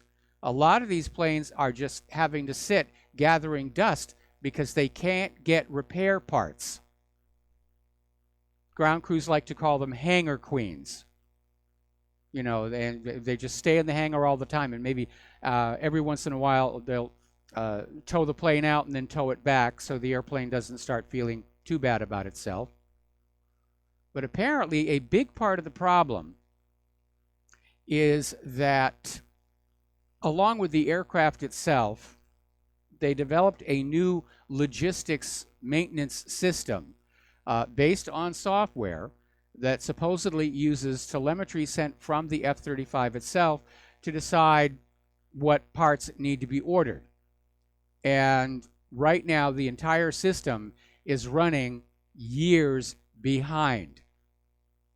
And that's why so many of these planes are not able to fly. Now, in a real war situation, you can't wait for a part to be shipped on in. You've got to have plenty of parts sitting right there because these planes are going to get damaged in combat. Meanwhile, over at the Global Train and Equip counterterrorism programs, billions of taxpayer dollars and apparently stunning failures. Hasn't worked on out the way it was supposed to, just failure after failure after failure. And you're going to love this next one, especially if you're a shooting enthusiast. The Army is having to investigate their M4s and M16s. Apparently there was some kind of a modification that was put into these guns and it wasn't thoroughly tested out. because apparently the guns can now fire on their own when the selector switch is moved between semi and auto. Now that's a big whoopsie, and so far they've identified 881 carbines that have this problem. They're going to have to check them all. And apparently the issue is that the selector switch doesn't really have a détente, and it may not actually be at the semi position. And if it isn't, you pull the trigger, nothing happens. And then if you move the selector either way, the gun goes off. Boy. All right, we're going to take a break for commercials. We'll be right back.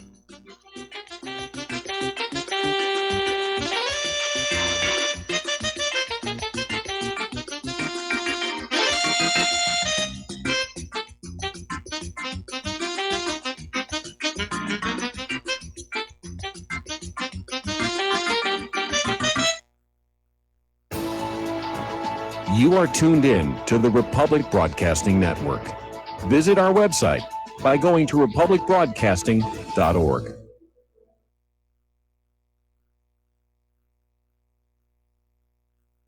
Homeowners, are you in foreclosure, expecting to be served with a foreclosure lawsuit, or suspect your lender has coerced you into an illegal mortgage transaction?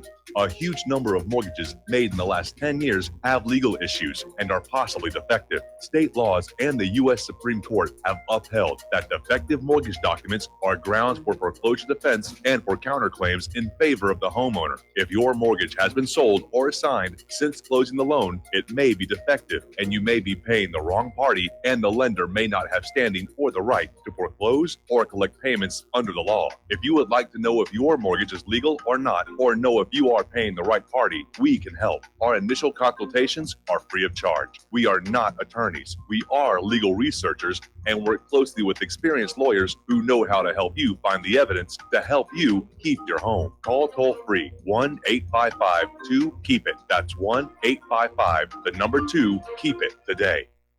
Hi, folks. CBD is the home run hitter for health right now. Why, you ask? Because of what it does for the body. Unfortunately, I can't tell you all about the benefit. You know, there's reasons. Do your due diligence and log on to ancientlifeoil.com. That's ancientlifeoil.com. Ancient Life Oil uses organic ingredients and is blended in coconut oil for some of the best benefits. Legal in 50 states and non-psychoactive. Log on to ancientlifeoil.com. That's ancientlifeoil.com. Do you worry a lot? Whether you're a college student, busy professional, parent, or grandparent, ongoing stress and elevated levels of the stress hormone cortisol can rob your memory, your health, and your future. Now you can combat the effects of stress and anxiety while improving your memory and recall at the same time with the dietary supplement Calm and Clever. Studies show that the ingredients in Calm and Clever reduce cortisol by as much as 30% in 1 to 2 weeks. Call 1-800-758-8746 or calmandclever.com. Without the right accessories, any guy can be off the mark. Whether you've invested thousands in your arsenal or you own a single trusted firearm, a visit to AROutfitting.com is in order. It's one of the finest online selections of tactical optics and AR parts and add-ons, like EOTech, quick target acquisition with no peripheral loss. Browse the full range of Nikon scopes and binoculars. AROutfitting.com can illuminate your world with Streamlight gun-mounted lights from keychain to large handhelds up to 1,100 lumens. Find some stability with Battenfield tactical bipods. AirOutfitting.com has CMMG gun parts, barrels, assemblies, handguards, part kits, and more. Plus mag-full clips and magazines. I know I've got you excited, so take a breath. Head to AirOutfitting.com. The site's super easy to navigate and features a ton of technical info, including links to manuals. We also welcome vendor and manufacturer inquiries. Remember, if you don't see it, we can get it at AROutfitting.com.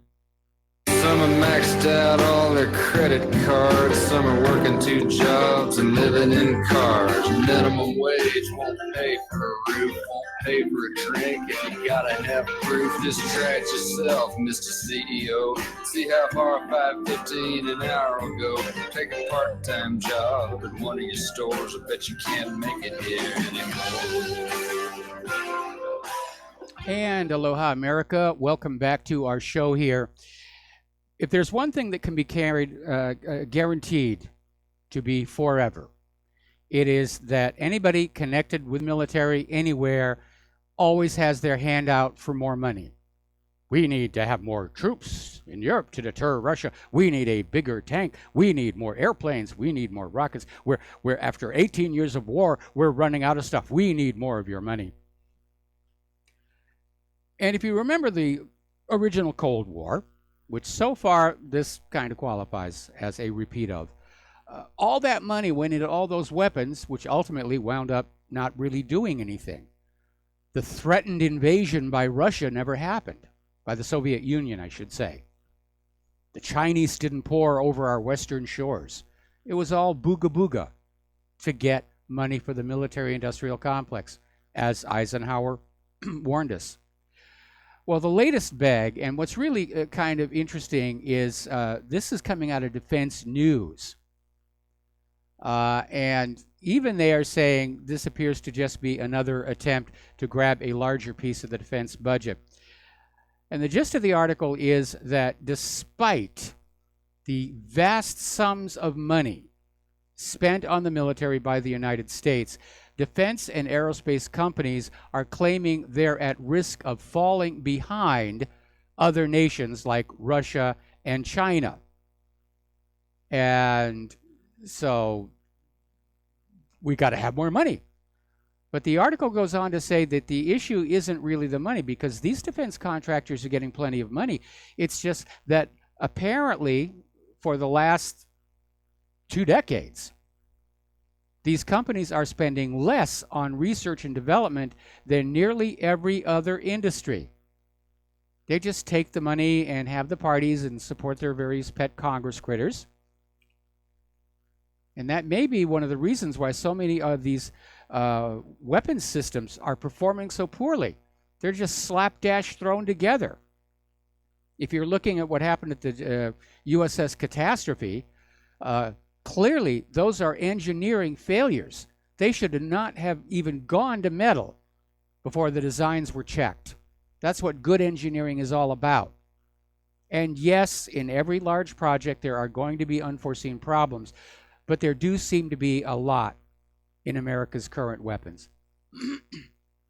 So, turning to the domestic news here, Fox story just hit the banner on the last break. According to the New York Times, Democrats are trying to distance themselves from the Clintons for the coming November elections. And apparently Eric Holder is thinking about throwing his hat into the ring in 2020. Well, anyway, we'll see what happens. It's a long time off to 2020. Story coming on out here from Consortium News. And as each day passes, it's starting to become more and more clear what the real story was behind Russiagate. And we have this Cambridge academic come spy named Stephen Halper, who was paid, we are told, roughly $1 million to infiltrate the Trump campaign. Now, this guy has connections to both FBI and CIA, so now the role of U.S. intelligence agencies in crafting this Russiagate saga is coming into focus. Now, we know that Halper actually tried to entrap some of the Trump people into compromising meetings, and it didn't work. But apparently the intelligence agencies initiated reports that Donald Trump was colluding with Russia. They nurtured them and helped them grow, and then they spread the word to the press and key government officials.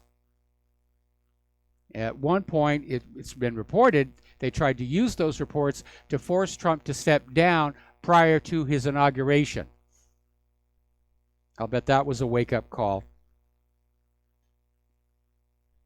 So this was all ginned up by the spy agencies. The spooks are spooking themselves.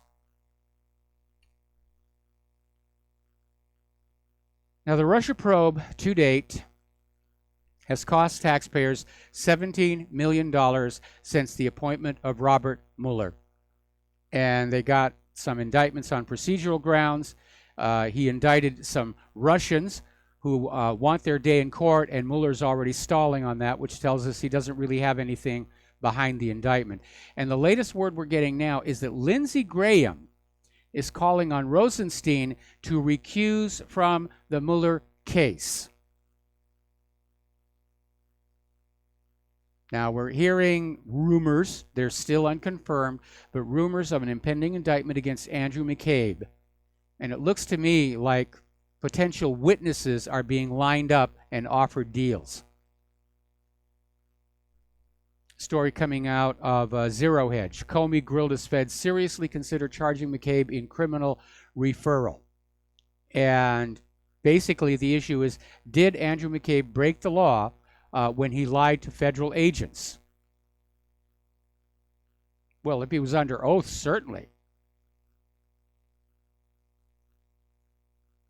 But anyway, Grassley, Judiciary Chairman Chuck Grassley, has announced the hearings for the Inspector General report on the FBI misconduct relative to the Hillary Clinton email server will be held Tuesday, June 5th at 10 a.m. Eastern Time. And I don't know about you, but I'm going to be watching and recording that one. I'm sure everybody's all rehearsed. We already know that prior to some of these congressional hearings, people who are testifying, they're coordinating their testimony, which is obstruction of justice. But every once in a while, somebody will make a mistake. But it's time that somebody somewhere in Washington, D.C. actually do their job. Because what you are protecting is this hideously mutated monster that bears absolutely no resemblance to what the government of the United States of America is supposed to be. Okay, apparently Judicial Watch has discovered State Department records that show the Obama administration helped fund George Soros' left-wing political activities in Albania. So you have Obama meddling in Albania's internal affairs. But it's okay, we're the United States. It's our right to meddle in other countries, but if other countries do it to us, ooh, they're evil and they're bad. Let's talk about the economic news, and I know we talked a lot about the economy on the phone calls here. It really isn't a mess, and because the people who are in charge of that economic mess are currently profiting by it, it will not change until it comes crashing down. That's just the reality. Get prepared for it. If you're not a prepper, you need to start doing. Get silver, gold, get that pre-1964, they call it junk silver. You can buy bags of it on eBay, and you're buying the bag for the melt value. But the advantage of those coins is people will recognize those as a unit of value. All right, now, apparently savings rate has tumbled back near the record lows. People aren't saving for a rainy day anymore. And apparently there's a lot of concern over at the Federal Reserve that there may be a return to the financial crisis. Personally, I don't think we ever got out of it. I think it's been one gradual decline since 2008, and it's all being patched over with TARP and quantitative easing, rigged stock market numbers, rigged inflation numbers, rigged employment numbers. You look out on the streets, you look at the vast number of homeless and hungry, you look at the collapsing infrastructure, the retail vacancies, all these stores going out of business. You can't tell me that this economy is doing well.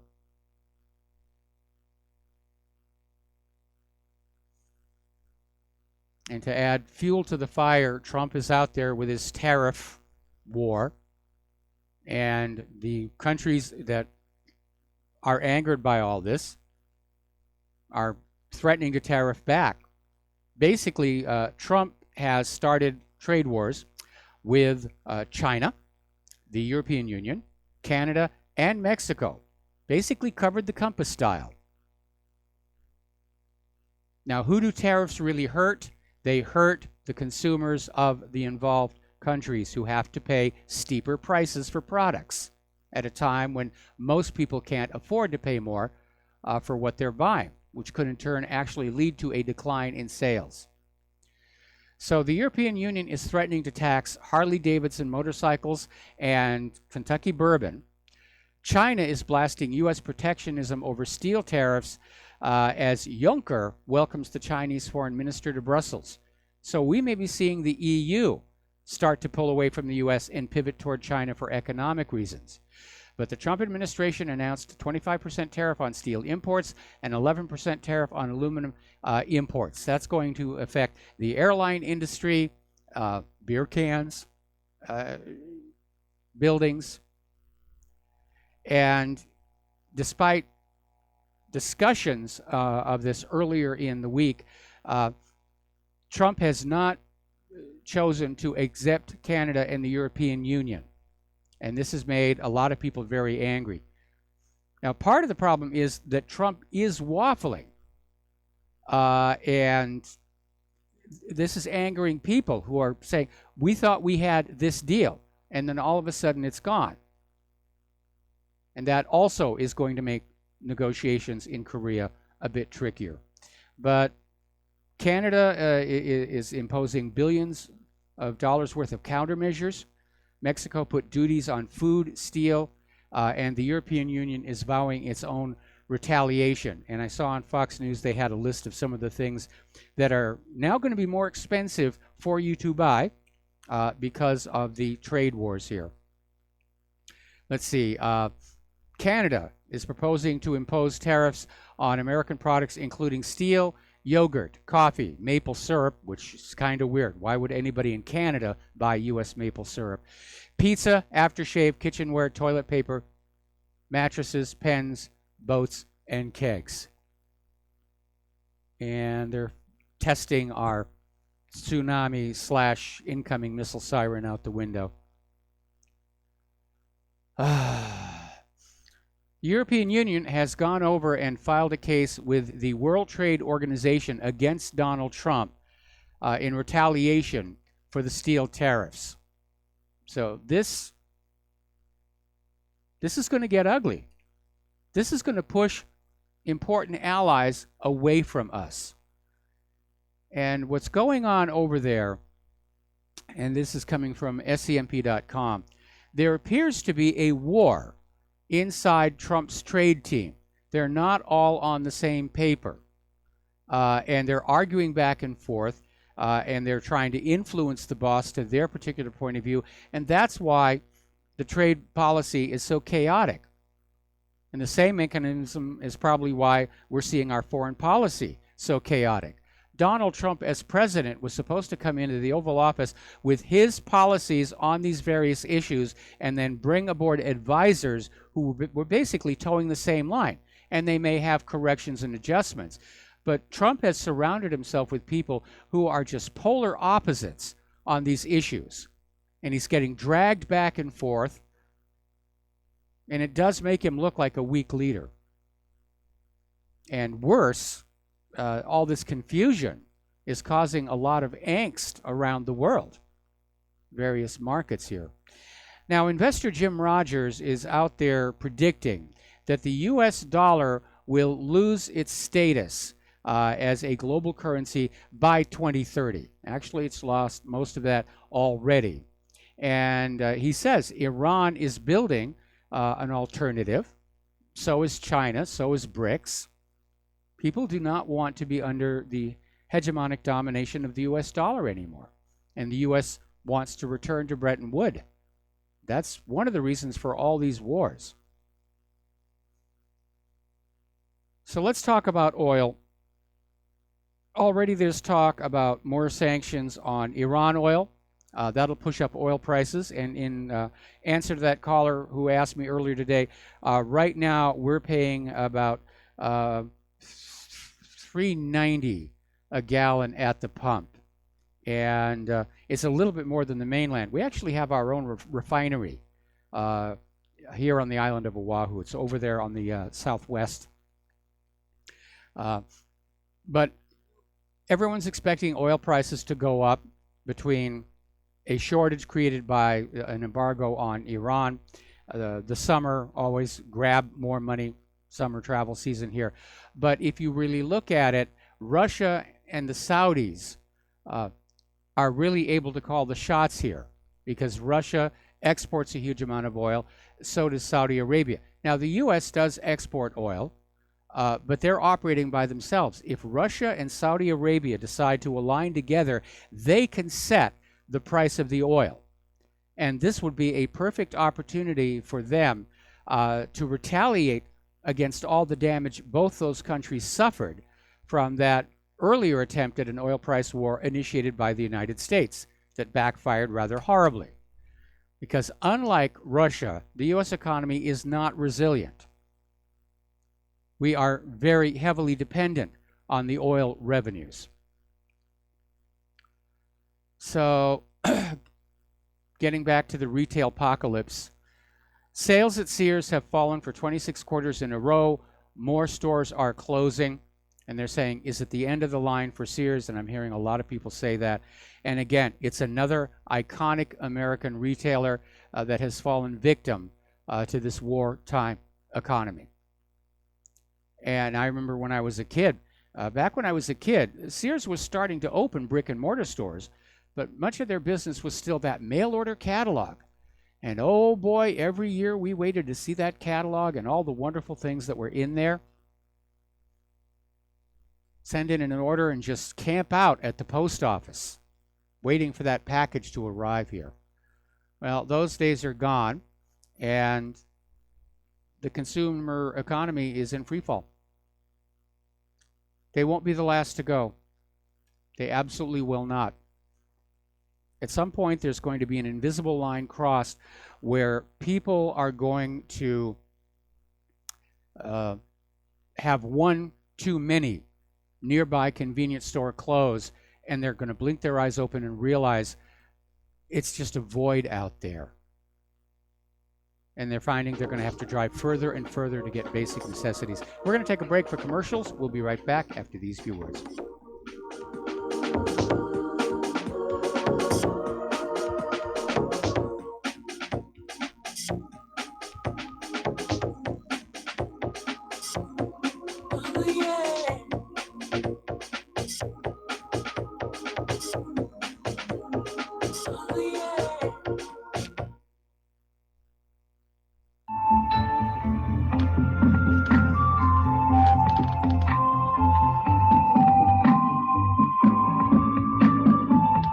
Do you know there is an ongoing war right here in America? Are you aware that U.S. citizens have been classified as enemies of the state since 1933? Have you recognized that our entire government is really a vast network of interlocking corporations engaged in commerce? Look up Title 28, Section 3002. Tune in to In Defense of Humanity on Saturday nights at 7 p.m. Central Time. Find out what's really going on and learn how to protect yourself and your family as flesh and blood men and women living in a corporate reality.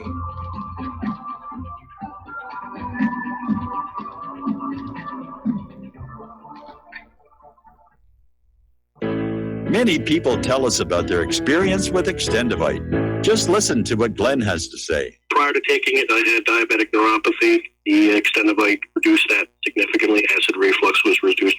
I had athlete's foot, very severe. Trimmed that down to about 75% dandruff, almost completely gone. I had occipital neuralgia at the base of my skull. I was having migraines, reduced by about 90%. Heart palpitations, my heart would kind of stall out. I would skip a beat. Very uncomfortable. And when walking from downstairs going to sleep, by the time I got to the bedroom, which is just one flight of stairs, my heart was pounding coming out of my chest. My vision was blurry. This completely solved that problem. Great product. Thanks. Tell us your story. Get Extendivite today. Call 1-877-928-8822 or visit heartdrop.com. Extend your life with Extendivite. Do you or a loved one suffer migraine headaches? Listen to what scientist Kurt Hendricks has to say. 35 million people in the United States suffer with debilitating migraines. If you or a loved one are one of them, you need to know about MigraLief. Hi, I'm Kurt Hendricks, the scientist that formulated and patented the MigraLief migraine formula. MigraLief is a non-prescription dietary supplement recommended by neurologists, pharmacists, and pediatricians to address nutritional deficiencies in both adults and children over 2 with migraines. Try MigraLief for 3 months and see the powerful difference it can make in your life, or get your money back, no questions asked. Go to MIG911.com or call 800-MIG-7354. You can change your life today. So if you suffer from migraines, don't wait. Call 800-MIG-7354. That's 800-MIG-7354 or visit MIG911.com. What this country is coming to, I sure would like to know. If they don't do something by and by, the rich will live and the poor will die. Doggone, I mean the panic is on. Can't get no work, can't draw no pay. And aloha, America. Welcome back to the show here. And there's one part of the economy that's doing really well. That's over in Colorado. And apparently last year they produced and sold 500 tons of legal marijuana. And apparently they sold 11.1 million edibles, 411,000 pounds of flour, and a sharply increasing amount of marijuana concentrate last year. This is according to the Colorado Marijuana Enforcement Division's 2017 annual report that was released recently. So, good reason to live in Colorado. You can get mellow. Over in Italy, apparently the coalition that was being formed by these two parties finally got back together, and the president of Italy's veto over the coalition government came down to a single person, the choice for finance minister. And so the two parties, the Five Star Movement and Lega, picked somebody else. The president said, okay, we'll go with that. So now Italy has a new anti-EU populist government, and they're going to crack down on the immigration problem. They're going to cut taxes. At the moment, they're saying they're going to stay in the euro, but that could change. And I imagine up in Brussels, they're trying to figure, how are we going to stop this? Because it is going. And over at Sputnik News, they were talking with professor of politics at the University of Salford, Martin J. Bull, who says the general level of revolt against the establishment is rising in Europe and the United States. Yeah, people are getting fed up. They've reached their breaking point. You can only push a population so far. And again, it could happen with lightning speed. Look at Romania. 2 weeks before it all came down, you would have walked around Romania and said, everything's fine. People seem happy. You know, a lot of TV cameras on the street lights. And then all of a sudden there was a sporting event. A riot turned into a spontaneous political rally. 2 weeks later, Ceausescu was machine gunned to death on Romanian national TV. Never assume that because the people appear to be content that they really are. Because we hear it in the phone calls, we see it in the emails. Meanwhile, the EU is starting to get rather propagandistic in their handling of the nation straining to break free. They're describing the Polish-Hungarian judicial reform as a disease. And they're saying it could spread. We've got to quarantine them. Otherwise, other European Union nations are going to start thinking about, yeah, let's go back to controlling our own borders. Let's have more control over our country. It's supposed to be our country. Anyway, we're going to take a break for station identification. We'll be back with hour number 3 after these few words.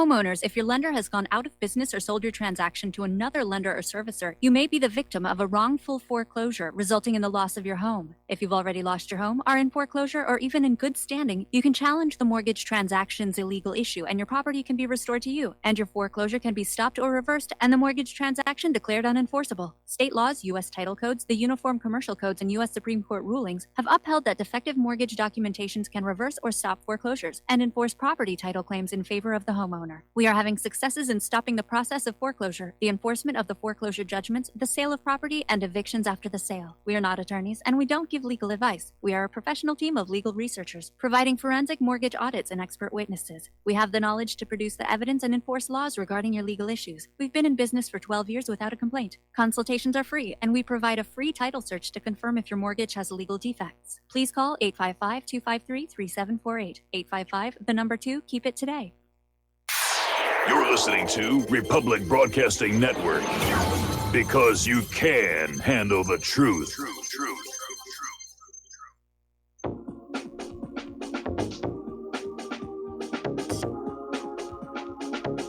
What really happened with your host, Mike Rivero, because World War III is a really bad idea. Here is your host, Michael Rivero. And aloha, America. Welcome back to our show, hour number 3. The phone lines are closed. I may reopen them a little bit later in the hour. But we're getting an update on this thing with Samantha Bee. And I don't like to consider myself an entertainment website. I normally don't do that kind of fluffy stuff. But apparently, following the uproar over what Samantha Bee said about Ivanka, TBS has basically yanked the entire episode from their homepage and the show's YouTube channel, and the episode is no longer available to stream on Amazon Prime, Vudu, or iTunes. They just wiped it. They just wiped it on off. And it's a very fine line that we have to walk here, because we're talking about the right to freedom of speech. Does it really protect personal attacks? And my opinion is, if you're going to be having freedom of speech, there is a responsibility that comes along with it. The Founding Fathers recognized our right to freedom of speech so that we could petition the government for redress of grievances, not just hurl insults at them. Now, I'm not shy about saying that Donald Trump has been a tremendous disappointment in terms of what I was expecting him to be doing as president. But because I'm trying to be professional on this end, I don't make comments about his hair. I certainly don't make comments about his family. I consider that very inappropriate and unprofessional. And maybe Samantha Bee, obviously she crossed a line for a lot of people. And maybe this will tone down the rhetoric. A lot of people have been out there saying, today what passes for comedy is just constant liberal screes. Samantha Bee is a very good example of that. Over in Spain, there's been a bit of an upset. Apparently, the Prime Minister Mariano Rajoy was kicked out of office in a no-confidence vote, paving the way for socialist leader Pedro Sanchez to take power. Apparently, there was this huge corruption scandal, and Rajoy is now out of a job. And apparently, it's a huge scandal. 29 officials have been jailed for taking bribes from businessman Francisco Correa, with one of the party's former treasurers jailed for 33 years over the affair known as the Gürtel case. Now, what this will portend for Catalonia's desire for independence remains to be seen. Rajoy was obviously dead set against it, and we'll see if the political climate is going to change. All right, we're going to go ahead and open up the phone lines now, because I'm caught up on my talking points here. Let's talk about our volcano, because it is volcanoing all over the place. And we've had 46 earthquakes at the Kilauea crater in the last 24 hours. Now, the worst quake swarm was 270 quakes within a 24-hour period. So this thing is still going on. The lava is getting hotter and hotter, and that makes it more liquid. And able to flow faster. That's the bad news. The good news is there's an upper limit on how hot lava gets, because it is basically magma from inside the earth, and the magma has a maximum temperature of about 2,000 degrees. And so basically the temperature of the lava has peaked, and it does indicate that what is coming up out of the volcano does represent actual magmatic chemistry. So the volcanologists are all over the place taking samples. Got people flying in from all over the world, volcanologists, who are getting permission to go examine this. But people are still very concerned about this. They're concerned about large boulders coming out of Kilauea. They're concerned with how rapid the lava is starting to flow because it is so hot. So the mayor of the Big Island has issued a mandatory evacuation order. And this is for Leilani Estates. She's saying, get on out.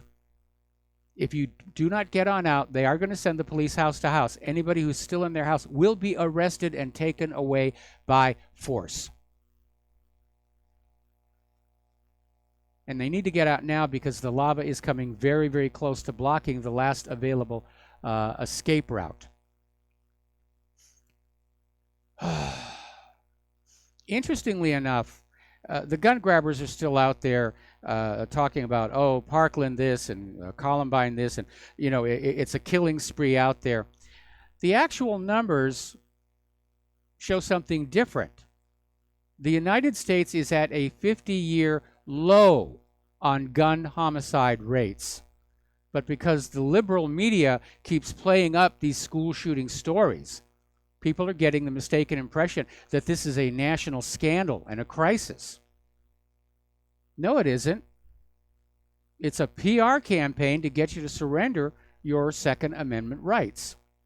All right, we're going to do a shout out now to our on-air affiliates who are just now rejoining the network here. But again, they're punishing law-abiding citizens for the crimes of a criminal few. And if you really think about it, the gun grabbers' approach to guns makes about as much sense as saying, well, there are some drunk drivers out there, therefore we have to ban cars for everybody. Obviously, it doesn't make any sense whatsoever. And yet that's their approach for the gun problem. Yes, there's an occasional nut who's out of his mind on prescription psychiatric medication, and he shoots up a school, and therefore we have to take everybody's guns away. It's not really realistic. It's just the liberals are very concerned that they're not going to be able to complete their political agenda if there's a very armed and angry population getting ready to fight back, which is what that Second Amendment is really all about. It's not about hunting. It's not about target shooting. Those were activities essential to the colonial lifestyle. When the Founding Fathers wrote about militia, they meant military-style weapons.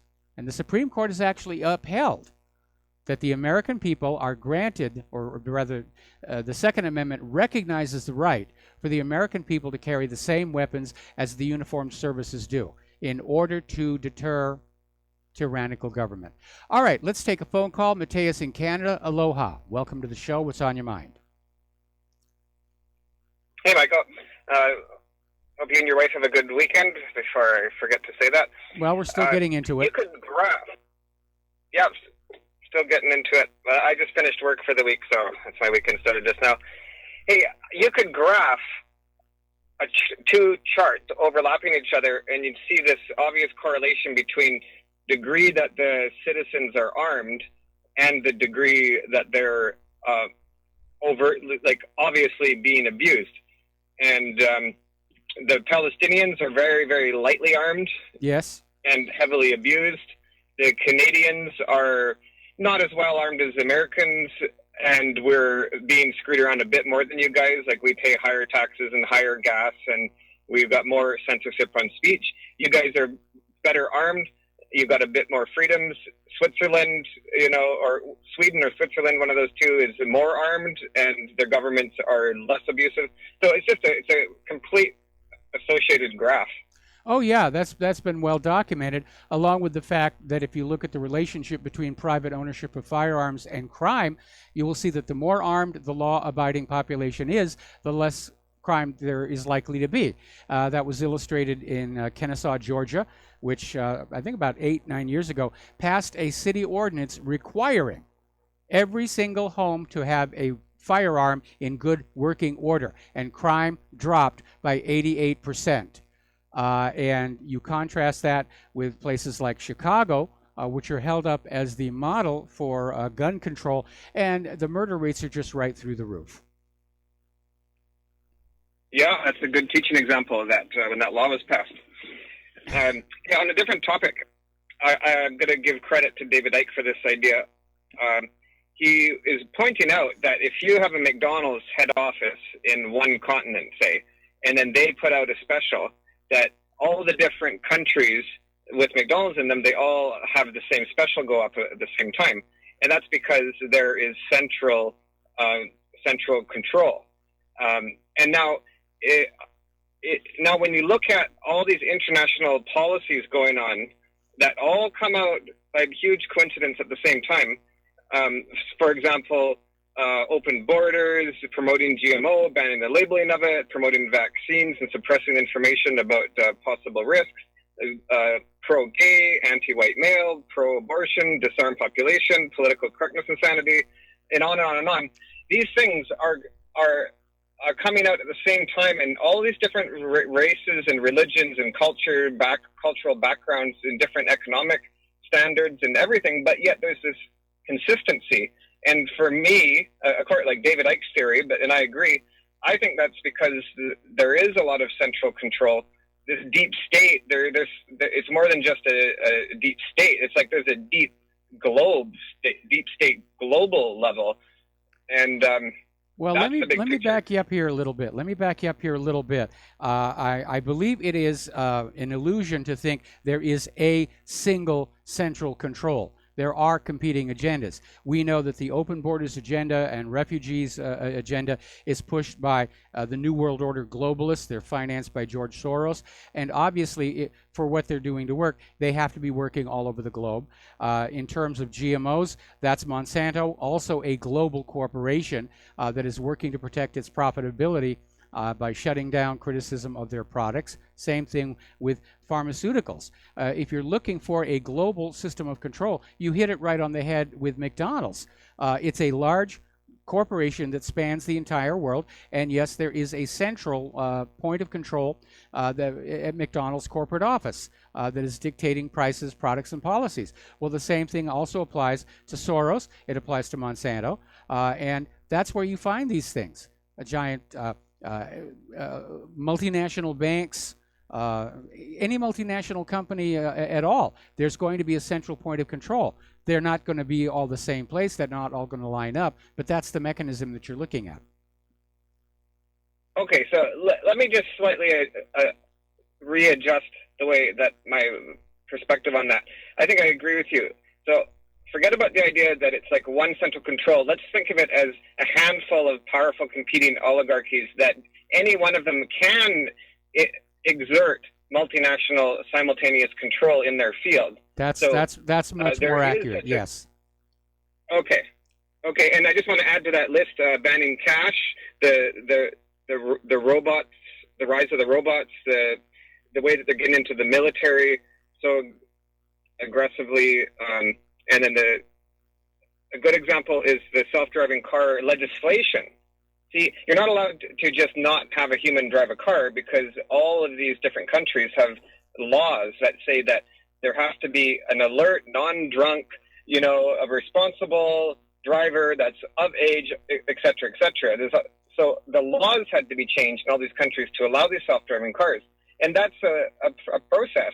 It takes time, it takes political will, it takes coordination, it takes all the mechanisms behind the scenes, machinations behind the scenes of pulling strings and everything.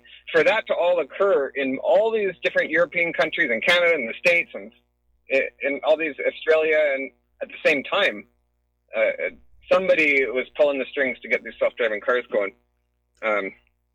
Well, yeah, because that's the coming thing, and everybody's trying to hop on board.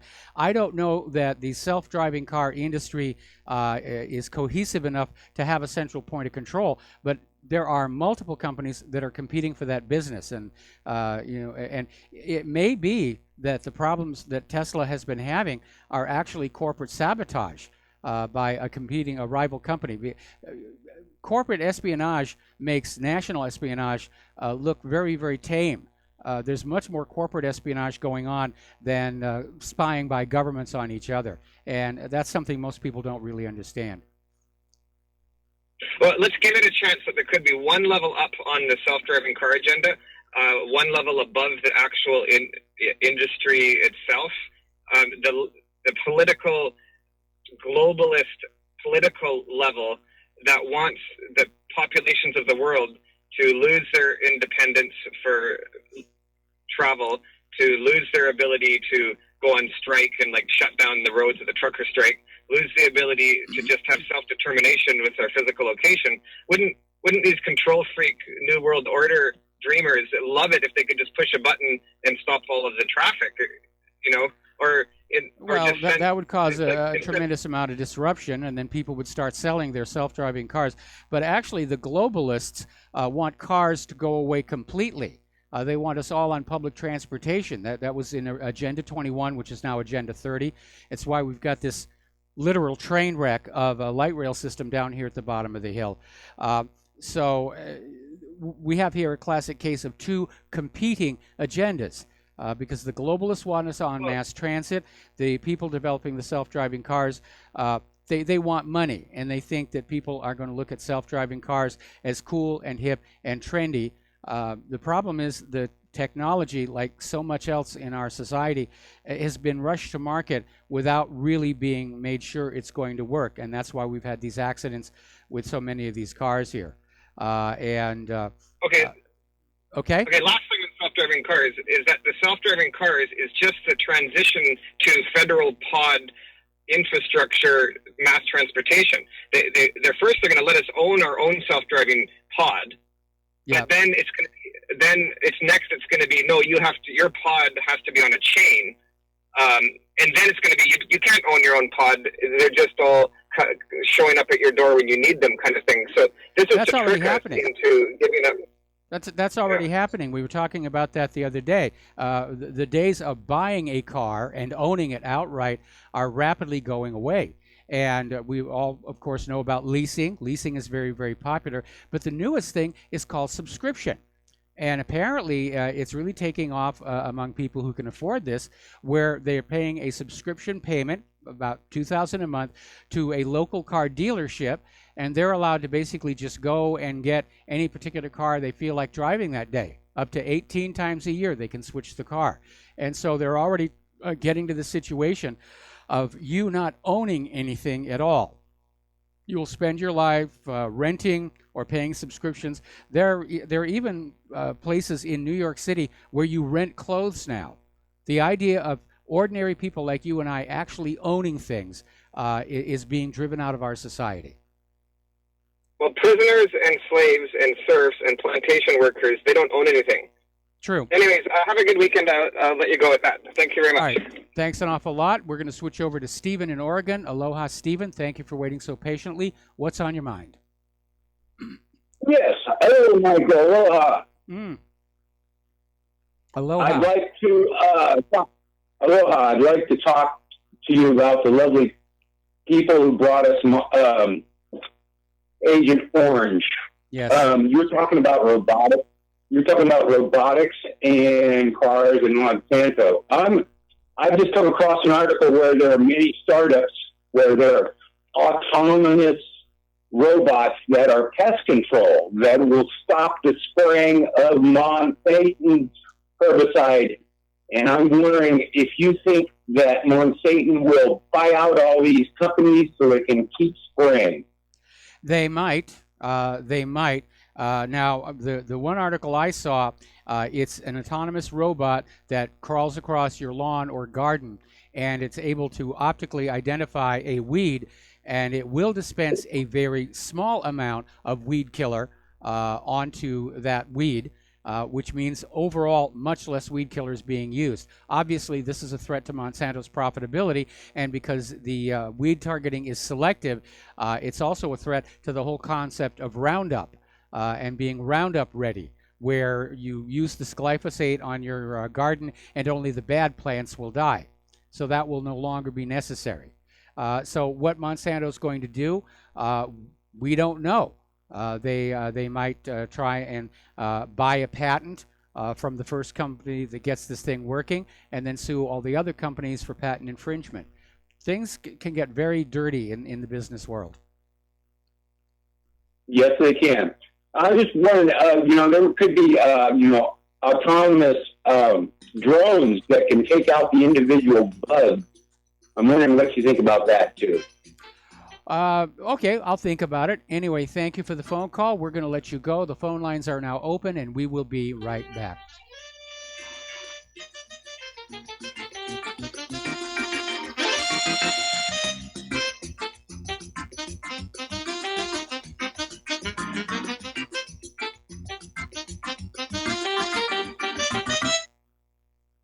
Many people write us about their experience with Extendivite. Allow me to read a few from Amazon.com. Dr. Sam Serino reviewed the Extendivite product. Good ingredients, feeling much better since taking product. It seems that the tablets work well. Once again, thank you for your product. My acid reflux has really improved thanks to the Extendivite. Together with my thumb joints, the pain is gone and I'm able to grip things much better. My friend has peripheral arterial disorder and their lower legs were hurting in a red color, but thankfully, there has been a significant improvement. Kind regards, Janice. My husband feels a big difference using Extendivite. Thank you. Tell us your story. Get Extendivite today. Call 1-877-928-8822. That's 1-877-928-8822 or visit heartdrop.com. Extend your life with Extendovite. Folks, we're living in a world the likes of which we've never perceived any clearer than we do now. The plan for global governance has been in the works for generations and would have likely been achieved by now, but for the fact that the globalists left open their Achilles heel. With all their tools, Federal Reserve System, fiat currency, no child left behind, and then Common Core education introduced to our schools to dumb us down, vaccines, pharmaceuticals to lobotomize us, GMO foods, insertion of compromised or bought and paid for politicians, judges, mainstream media propaganda, all pieced together like a puzzle designed to ultimately bring the world under submission. But with all their strategy, they forgot one thing: knowledge. And knowledge is power. With knowledge, their bombardment is nullified. Folks, with that, as brilliant and knowledgeable as you've become, among the wisest audience of any radio audience in the world, and you are, I want you to take a moment to reflect and ask yourself, how much of that knowledge did I obtain from Republic Broadcasting Network? How high has my consciousness been raised since I've been a listener? How fast am I now able to discriminate truth from fake news by being a Republic Broadcasting listener?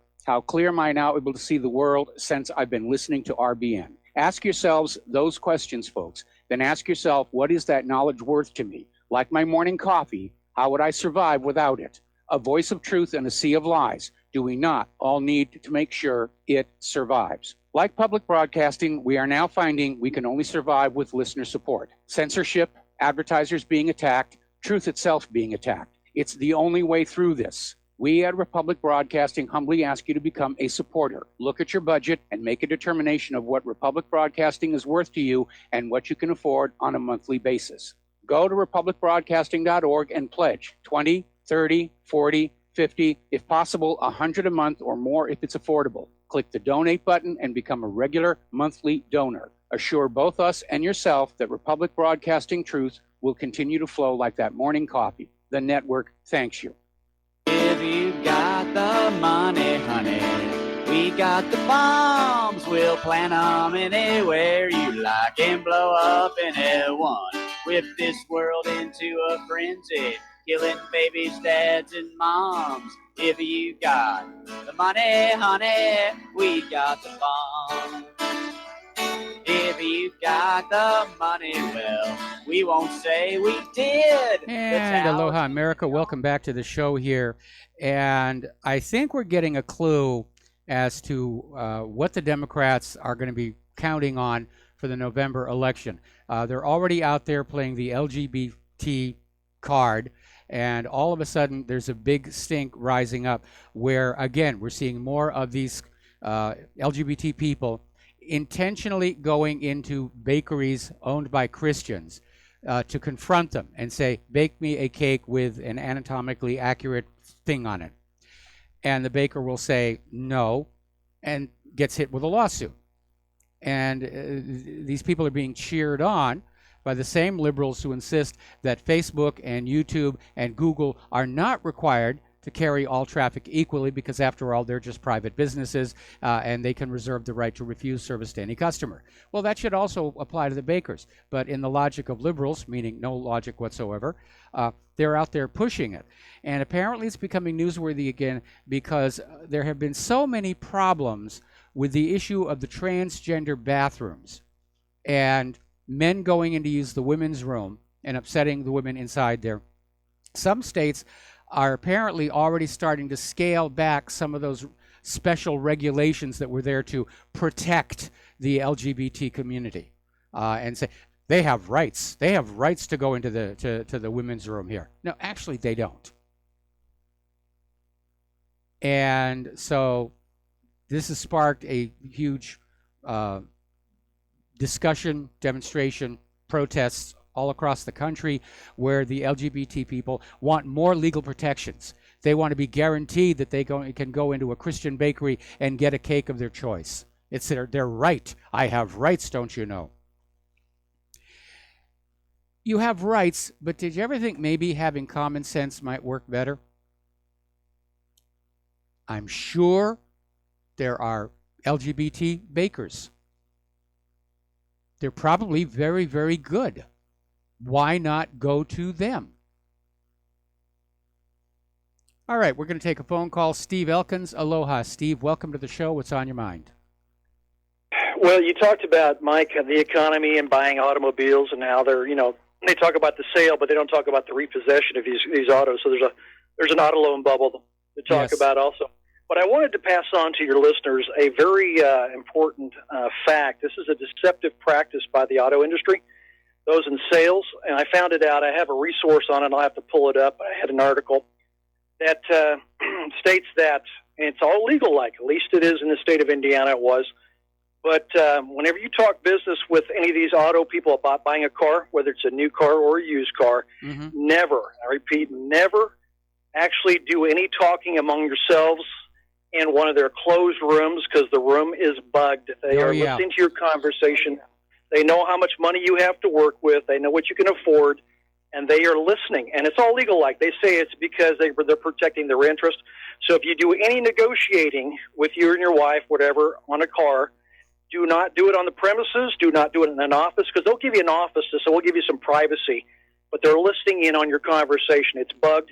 Take your conversation with your wife, your spouse, whoever. Take it outside the building. Walk away. Don't even do one in the car that you're thinking of purchasing, because the auto is also bugged also. So if you want to get a good deal on a car, don't let them know what you can afford. Go off the premise there. Don't do it in their car, and you'll do it much better. It's all legal, like. And unfortunately, this is it's very deceiving, but some reason they can get away with this. So don't do any negotiating alone in their offices or in their vehicle that you're thinking of purchasing. No, this has been a problem with car dealerships going back decades. I remember there was a big expose and stink about it all the way back in the 70s. And it's pretty much nationwide, and they do spy on you. But call it a forerunner of the fact that you're being spied on by not just your car in the car dealership. The supermarkets are spying on you with those little slide cards. There are some supermarkets that will actually bug the aisles where food is to hear what people are saying about the products, so they can decide what products they need to keep on the shelves and what products they can let go. And it's all very legal, and it does represent a huge violation of our privacy. But they're doing it supposedly, for marketing purposes only and nothing nefarious. But I think a lot of people would be upset about that. Now, of course, Claire and I got lucky when our Honda got stolen and stripped. we had a personal friend who referred us to a personal friend at a dealership, and we were treated very, very well, and we're very happy with the car, except that there's already a recall on it, and I have to take it to the car place to get something else fixed. But I guess that's modern transportation. Do you have anything else, Steve?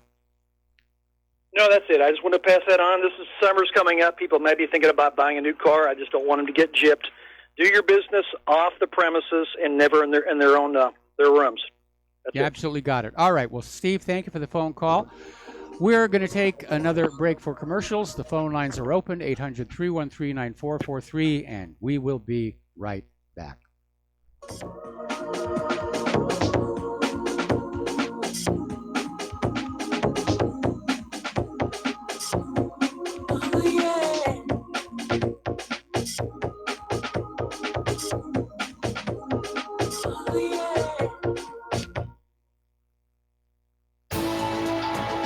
You are tuned in to the Republic Broadcasting Network.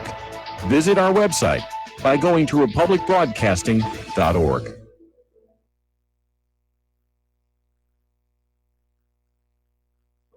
Okay, nurse, let's get this man to the ER stat. Right away, doctor. We see this every day. Heart attack or angina pain due to blocked and clogged arteries. Chelation can remove obstructions or blockages from arteries and help avoid painful and expensive surgery. Now there's Angioprim. It's a liquid oral chelation product that you take with juice. You start to feel the results fast. Angioprim increases blood flow all over the body, and that means more energy and strength to take on the day with less aches and pains. 60 years of research has gone into chelation, and Angioprim is the result. A safe and easy way to unblock your veins and arteries from buildup that slow circulation. Paging Dr. Jones. Please report to the emergency room right away. Log on now for a special radio offer from Angioprim. That's angioprim.com/radio.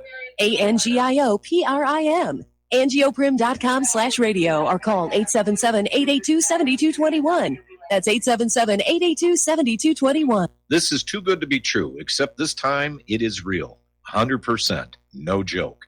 How about a $25,000 membership to Front Sight Firearms Training Facility as a thank you bonus for a one-time donation to RBN of only $500? It is a Commander lifetime membership with no yearly fees or dues. The training is free for the rest of your life with over 50 different classes. Then leave it to your designated beneficiary. You provide the approved firearm, holster, ammo, eye, and ear protection. Many features and bonuses are included, more than you would ever expect or believe. This is the ultimate graduation present, wedding gift, etc., etc. See the details. Go to RBN's webpage and frontsight.com to make it happen. May 5th is the last day you will hear this offer on this radio network. Help keep RBN alive. Tell 5. Extendivite is more than just a heart tonic. Most basic diseases are caused by yeast in the gut and metals in the liver, and we all have a bit of both. The garlic in Extendivite has a yeast-killing effect in the gut while also helping the sulfur enzyme in the liver get rid of the metals. Extendivite just may improve your overall health. Products like Extendivite are the only way we are going to get our society healthy. And if you're waiting for the government and pharmaceutical care to solve your health problems, you're going to have a long, disappointing wait, I think. Extendivite is a complete formula for extended life in the new millennium. 80 can be the new 60. Extendivite is available in capsule or liquid form for just $69.95 for a 2-month supply. To get started, call 1-877-928-8822. That's 1-877-928-8822 or visit heartdrop.com.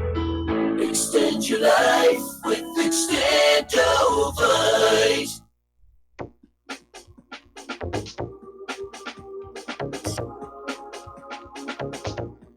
What really happened with your host, Mike Rivero.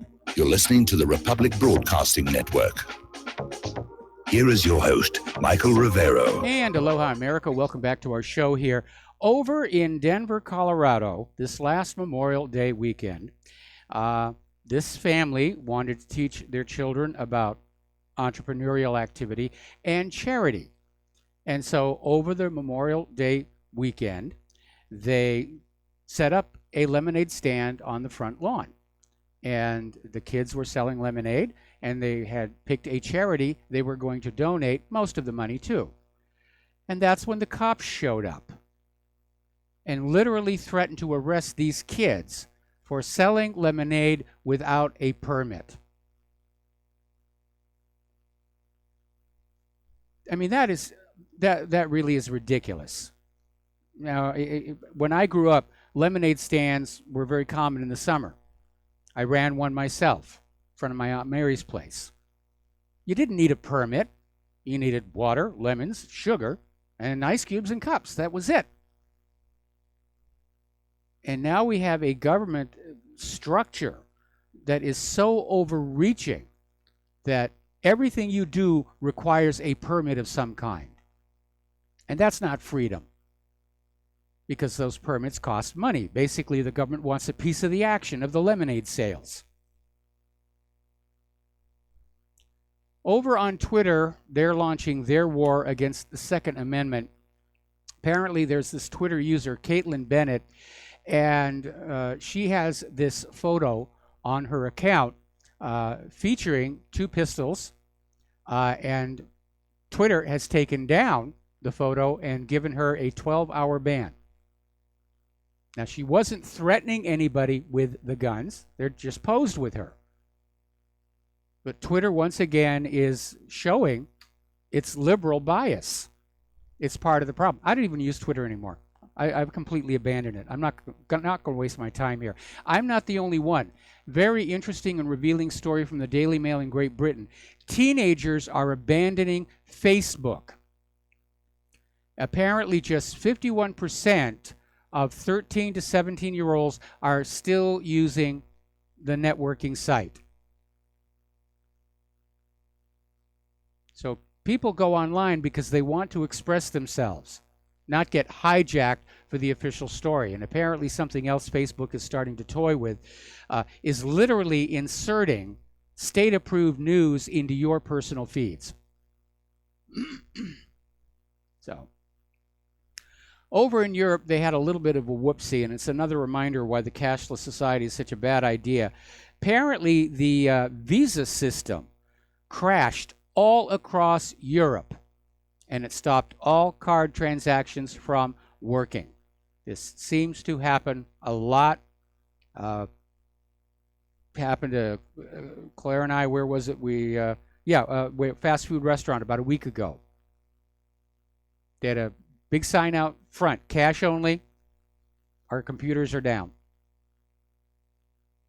So that's why the cashless society, that's one reason why the cashless society is a bad idea. They can't make it reliable. In fact, the more we move along, the more unreliable the computers, computer software, and the internet itself are becoming. We don't dare let our lives be dependent on a technology that can flake out at any time.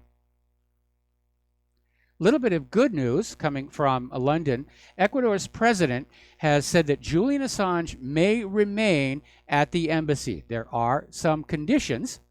Assange is not allowed to talk politics on Twitter, and if he does, President Lenin Moreno says that the decision may be made to throw Assange out on the streets, at which point he'll be arrested by Britain and extradited to the United States. Over in the European Union, they're trying to come up with yet another way to get that pesky internet and independent media back under control here. And the European Union is coming up on a vote on this bill that will introduce aggressive new online copyright laws and widespread censorship measures, which critics say could strangle new media websites and stifle satire and online meme culture. And so these unelected European Commission bureaucrats have drafted legislation that would force online platforms to monitor and control all uploads with some kind of content recognition technology. Now, this is obviously something that a large-scale corporate organization like Facebook can afford, but a two-person spare bedroom operation like WhatReallyHappened.com, we couldn't. Even if we were willing to do it, we couldn't afford it. And basically, they're also talking about a link tax, which so that if you're running a blog and website and you link to content, you have to pay to reference that content. It's an attempt to shut down the independent media. Period. End of discussion. Now, obviously, the answer is going to be, if this law does pass, and I imagine if it does, they'll try and do one here as well, is that we start doing all original content. I've written a lot of original articles over the year. I'm not afraid to start doing that again. But somebody needs to remind, at least here in the United States, that there is a fair use doctrine to the copyright laws that say that you can link to an excerpt of other people's copyrighted work for the purposes of education and commentary, which is what really happened has been about for this last going on quarter of a century. But the corrupted government is trying to figure out, how do we get it shut down without getting a First Amendment lawsuit out of it? Now, as I mentioned earlier in the show, Starbucks has now walked back their homeless shelter bathroom policy. And the new policy is simply this, that you can use the Starbucks bathroom if you have not bought something at the store, but use the spaces as intended, being considerate of others, communicating with respect, acting responsibility. And apparently a lot of the people who were coming on in, the homeless, were just being abusive and aggressive. And they've now said that if a customer's behavior is disruptive, they will be banned from using the store. That's a little more common sense. That's a little more common sense over there. Looking at, we have a caller on the line here. James in Ohio. Aloha, James. Welcome to the show. What's on your mind? Hi. First, you explained about the Hawaii volcano giving the impression that it's shallow. It doesn't really have a caldera like, say, Yellowstone, right? Well, it's not a super volcano, so you wouldn't get a collapse into a caldera. But like any other volcano, it has rift zones and the crater at the summit, which is where the lava comes from. Okay, I was going to say if it was a super volcano, then we would have the danger of an actual holocaust. But anyway. No, it's... anyway, I want to... Go ahead. I want to talk about censorship. The Discus comment service is used by websites as diverse as video streaming sites, Alex Jones, Russia Insider, Breitbart, and a lot of sites from left to right, mainstream news sites, the ones that still have comment sections. However, they've introduced this draconian algorithm, and the first time I noticed it, said your post has been detected as spam. I mentioned the name Adolf Hitler in a post. However, a lot of people are noticing that if your post has too many edits, if it's too long, if they've detected a post before as spam, you're likely to get your post detected as spam, even though they're completely innocuous. They seem to have a long list of keywords, but since it's like Twitter, Facebook, Google. If they're not the public commons, they sure make an appearance. They fulfill every criteria of being the public commons digitally. So, they basically are using the formula, well, we bought it, we own it fair and square, so we can control everybody's speech. Now, a bit of conspiratology most people probably haven't heard that I wanted to mention. Alex Jones mentioned something about Hillary's father being a capo or a captain in the mob. I'm not sure whether she is or not, but I was derping around for a few minutes looking into capos, and there was one called Gregory Scarpo. He maybe killed 100 people. He had a son son named Gregory Scarpo Jr. And interestingly enough, in the wiki page, it said that he was in jail for multiple murder in prison, and he offered to give information on where the explosives evidence was located in the Terry Nichols case.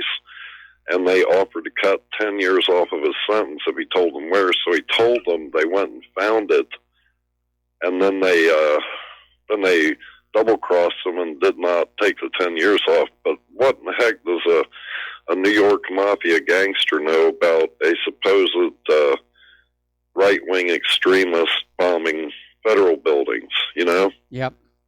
Doesn't that sound kind of funny to you? Well, there's obviously a leak there somewhere, but, you know, organized crime, they maintain their own intelligence networks as well, because like the government itself, they'll resort to blackmail to get judges to do what they want them to do.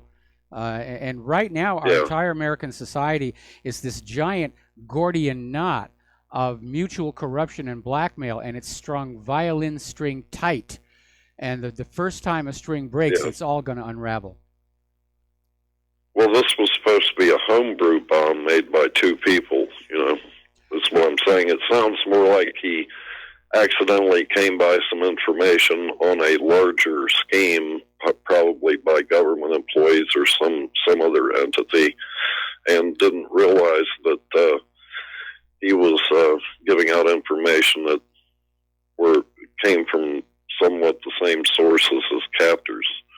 But anyway, that's all I had for you. I hope you're doing well, and keep up the good work, and everybody should donate to keep RBN on the air and what really happened. Yeah, thank you very much. Every little bit helps here. And before you go, you know I have a page devoted to the Oklahoma City bombing.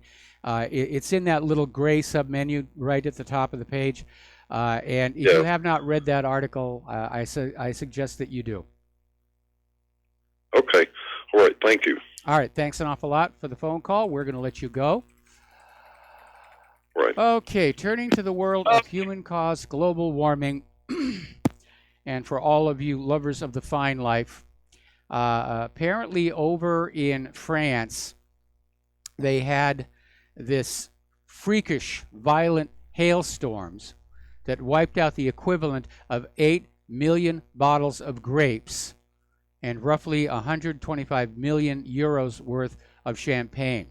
And the extent of the damage emerged barely a week after hailstones the size of pigeon eggs devastated thousands of acres of prime vineyards in Bordeaux, prompting the French government to promise support for wine growers, some of whom have lost their entire crop. Gosh darn, that human-caused global warming. And of course, if you're a wine aficionado, that Bordeaux region is very important. It produces some of the finest wines in the world.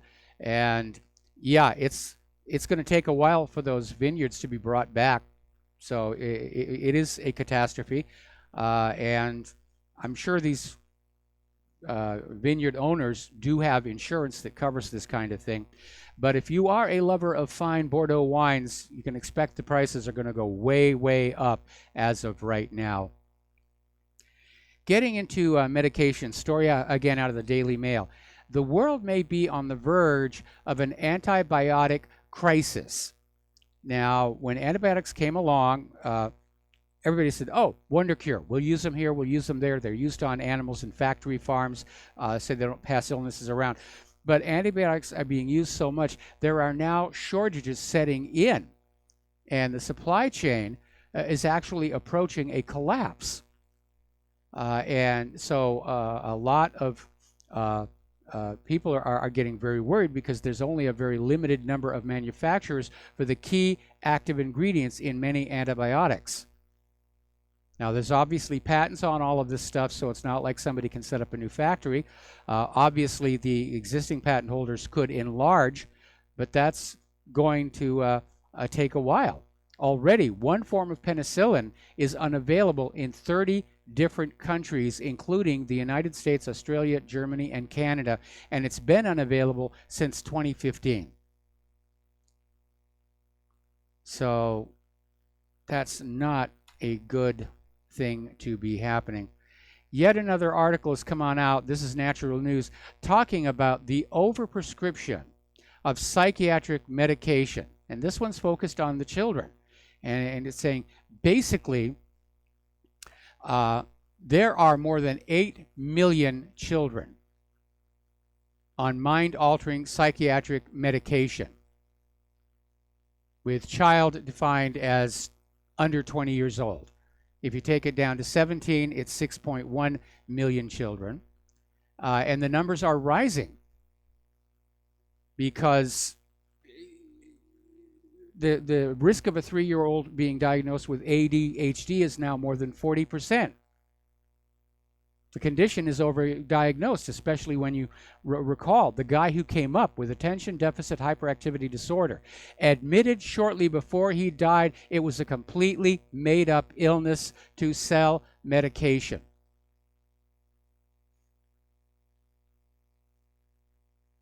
Now, apparently Purdue, who manufactures OxyContin, knew all the way back in 1996 they were dealing with a highly addicted medication.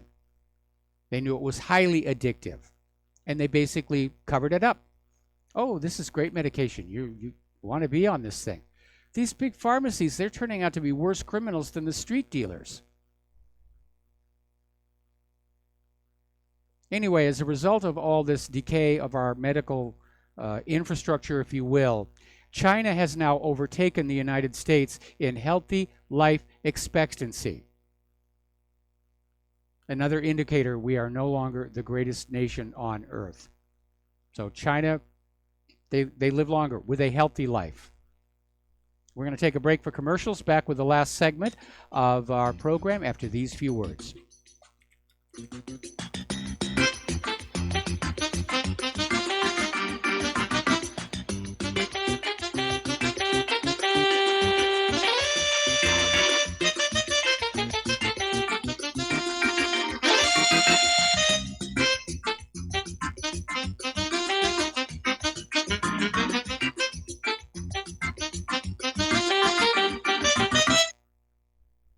Homeowners, are you in foreclosure, expecting to be served with a foreclosure lawsuit, or suspect your lender has coerced you into an illegal mortgage transaction?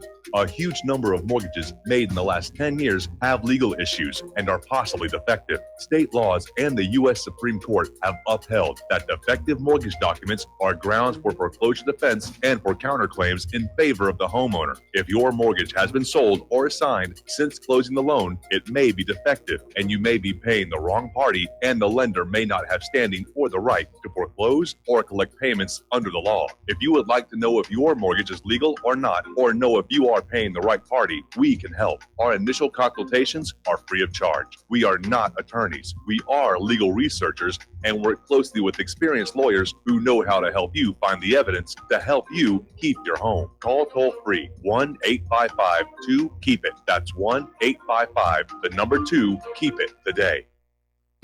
Without the right accessories, any guy can be off the mark. Whether you've invested thousands in your arsenal or you own a single trusted firearm, a visit to AROutfitting.com is in order. It's one of the finest online selections of tactical optics and AR parts and add-ons, like EOTech, quick target acquisition with no peripheral loss. Browse the full range of Nikon scopes and binoculars. AROutfitting.com can illuminate your world with Streamlight gun-mounted lights from keychain to large handhelds up to 1,100 lumens. Find some stability with Battenfield tactical bipods. AirOutfitting.com has CMMG gun parts, barrels, assemblies, handguards, part kits, and more, plus mag-full clips and magazines. I know I've got you excited, so take a breath. Head to AirOutfitting.com. The site's super easy to navigate and features a ton of technical info, including links to manuals. We also welcome vendor and manufacturer inquiries. Remember, if you don't see it, we can get it at AROutfitting.com. Do you worry a lot? If you're forgetful, nervous, moody, or overwhelmed, chances are you're not protecting yourself from the ravaging effects of stress and anxiety. No matter the cause, ongoing stress and elevated levels of the stress hormone cortisol can rob your memory, your health, your quality of life, and your future. Now you can combat the effects of stress and anxiety while improving your memory and recall at the same time with the dietary supplement Calm and Clever. Studies show that the ingredients in Calm and Clever reduce cortisol by as much as 30% in as little as 1 to 2 weeks and increase your ability to recall facts, names, and numbers in 4 to 12 weeks. Calm and Clever was created by scientist Kurt Hendricks, a principal investigator in 2 NIH-funded studies on Alzheimer's disease. Try Calm and Clever for 2 months. You'll feel the difference. Call 1-800-758-8746 or go to calmandclever.com.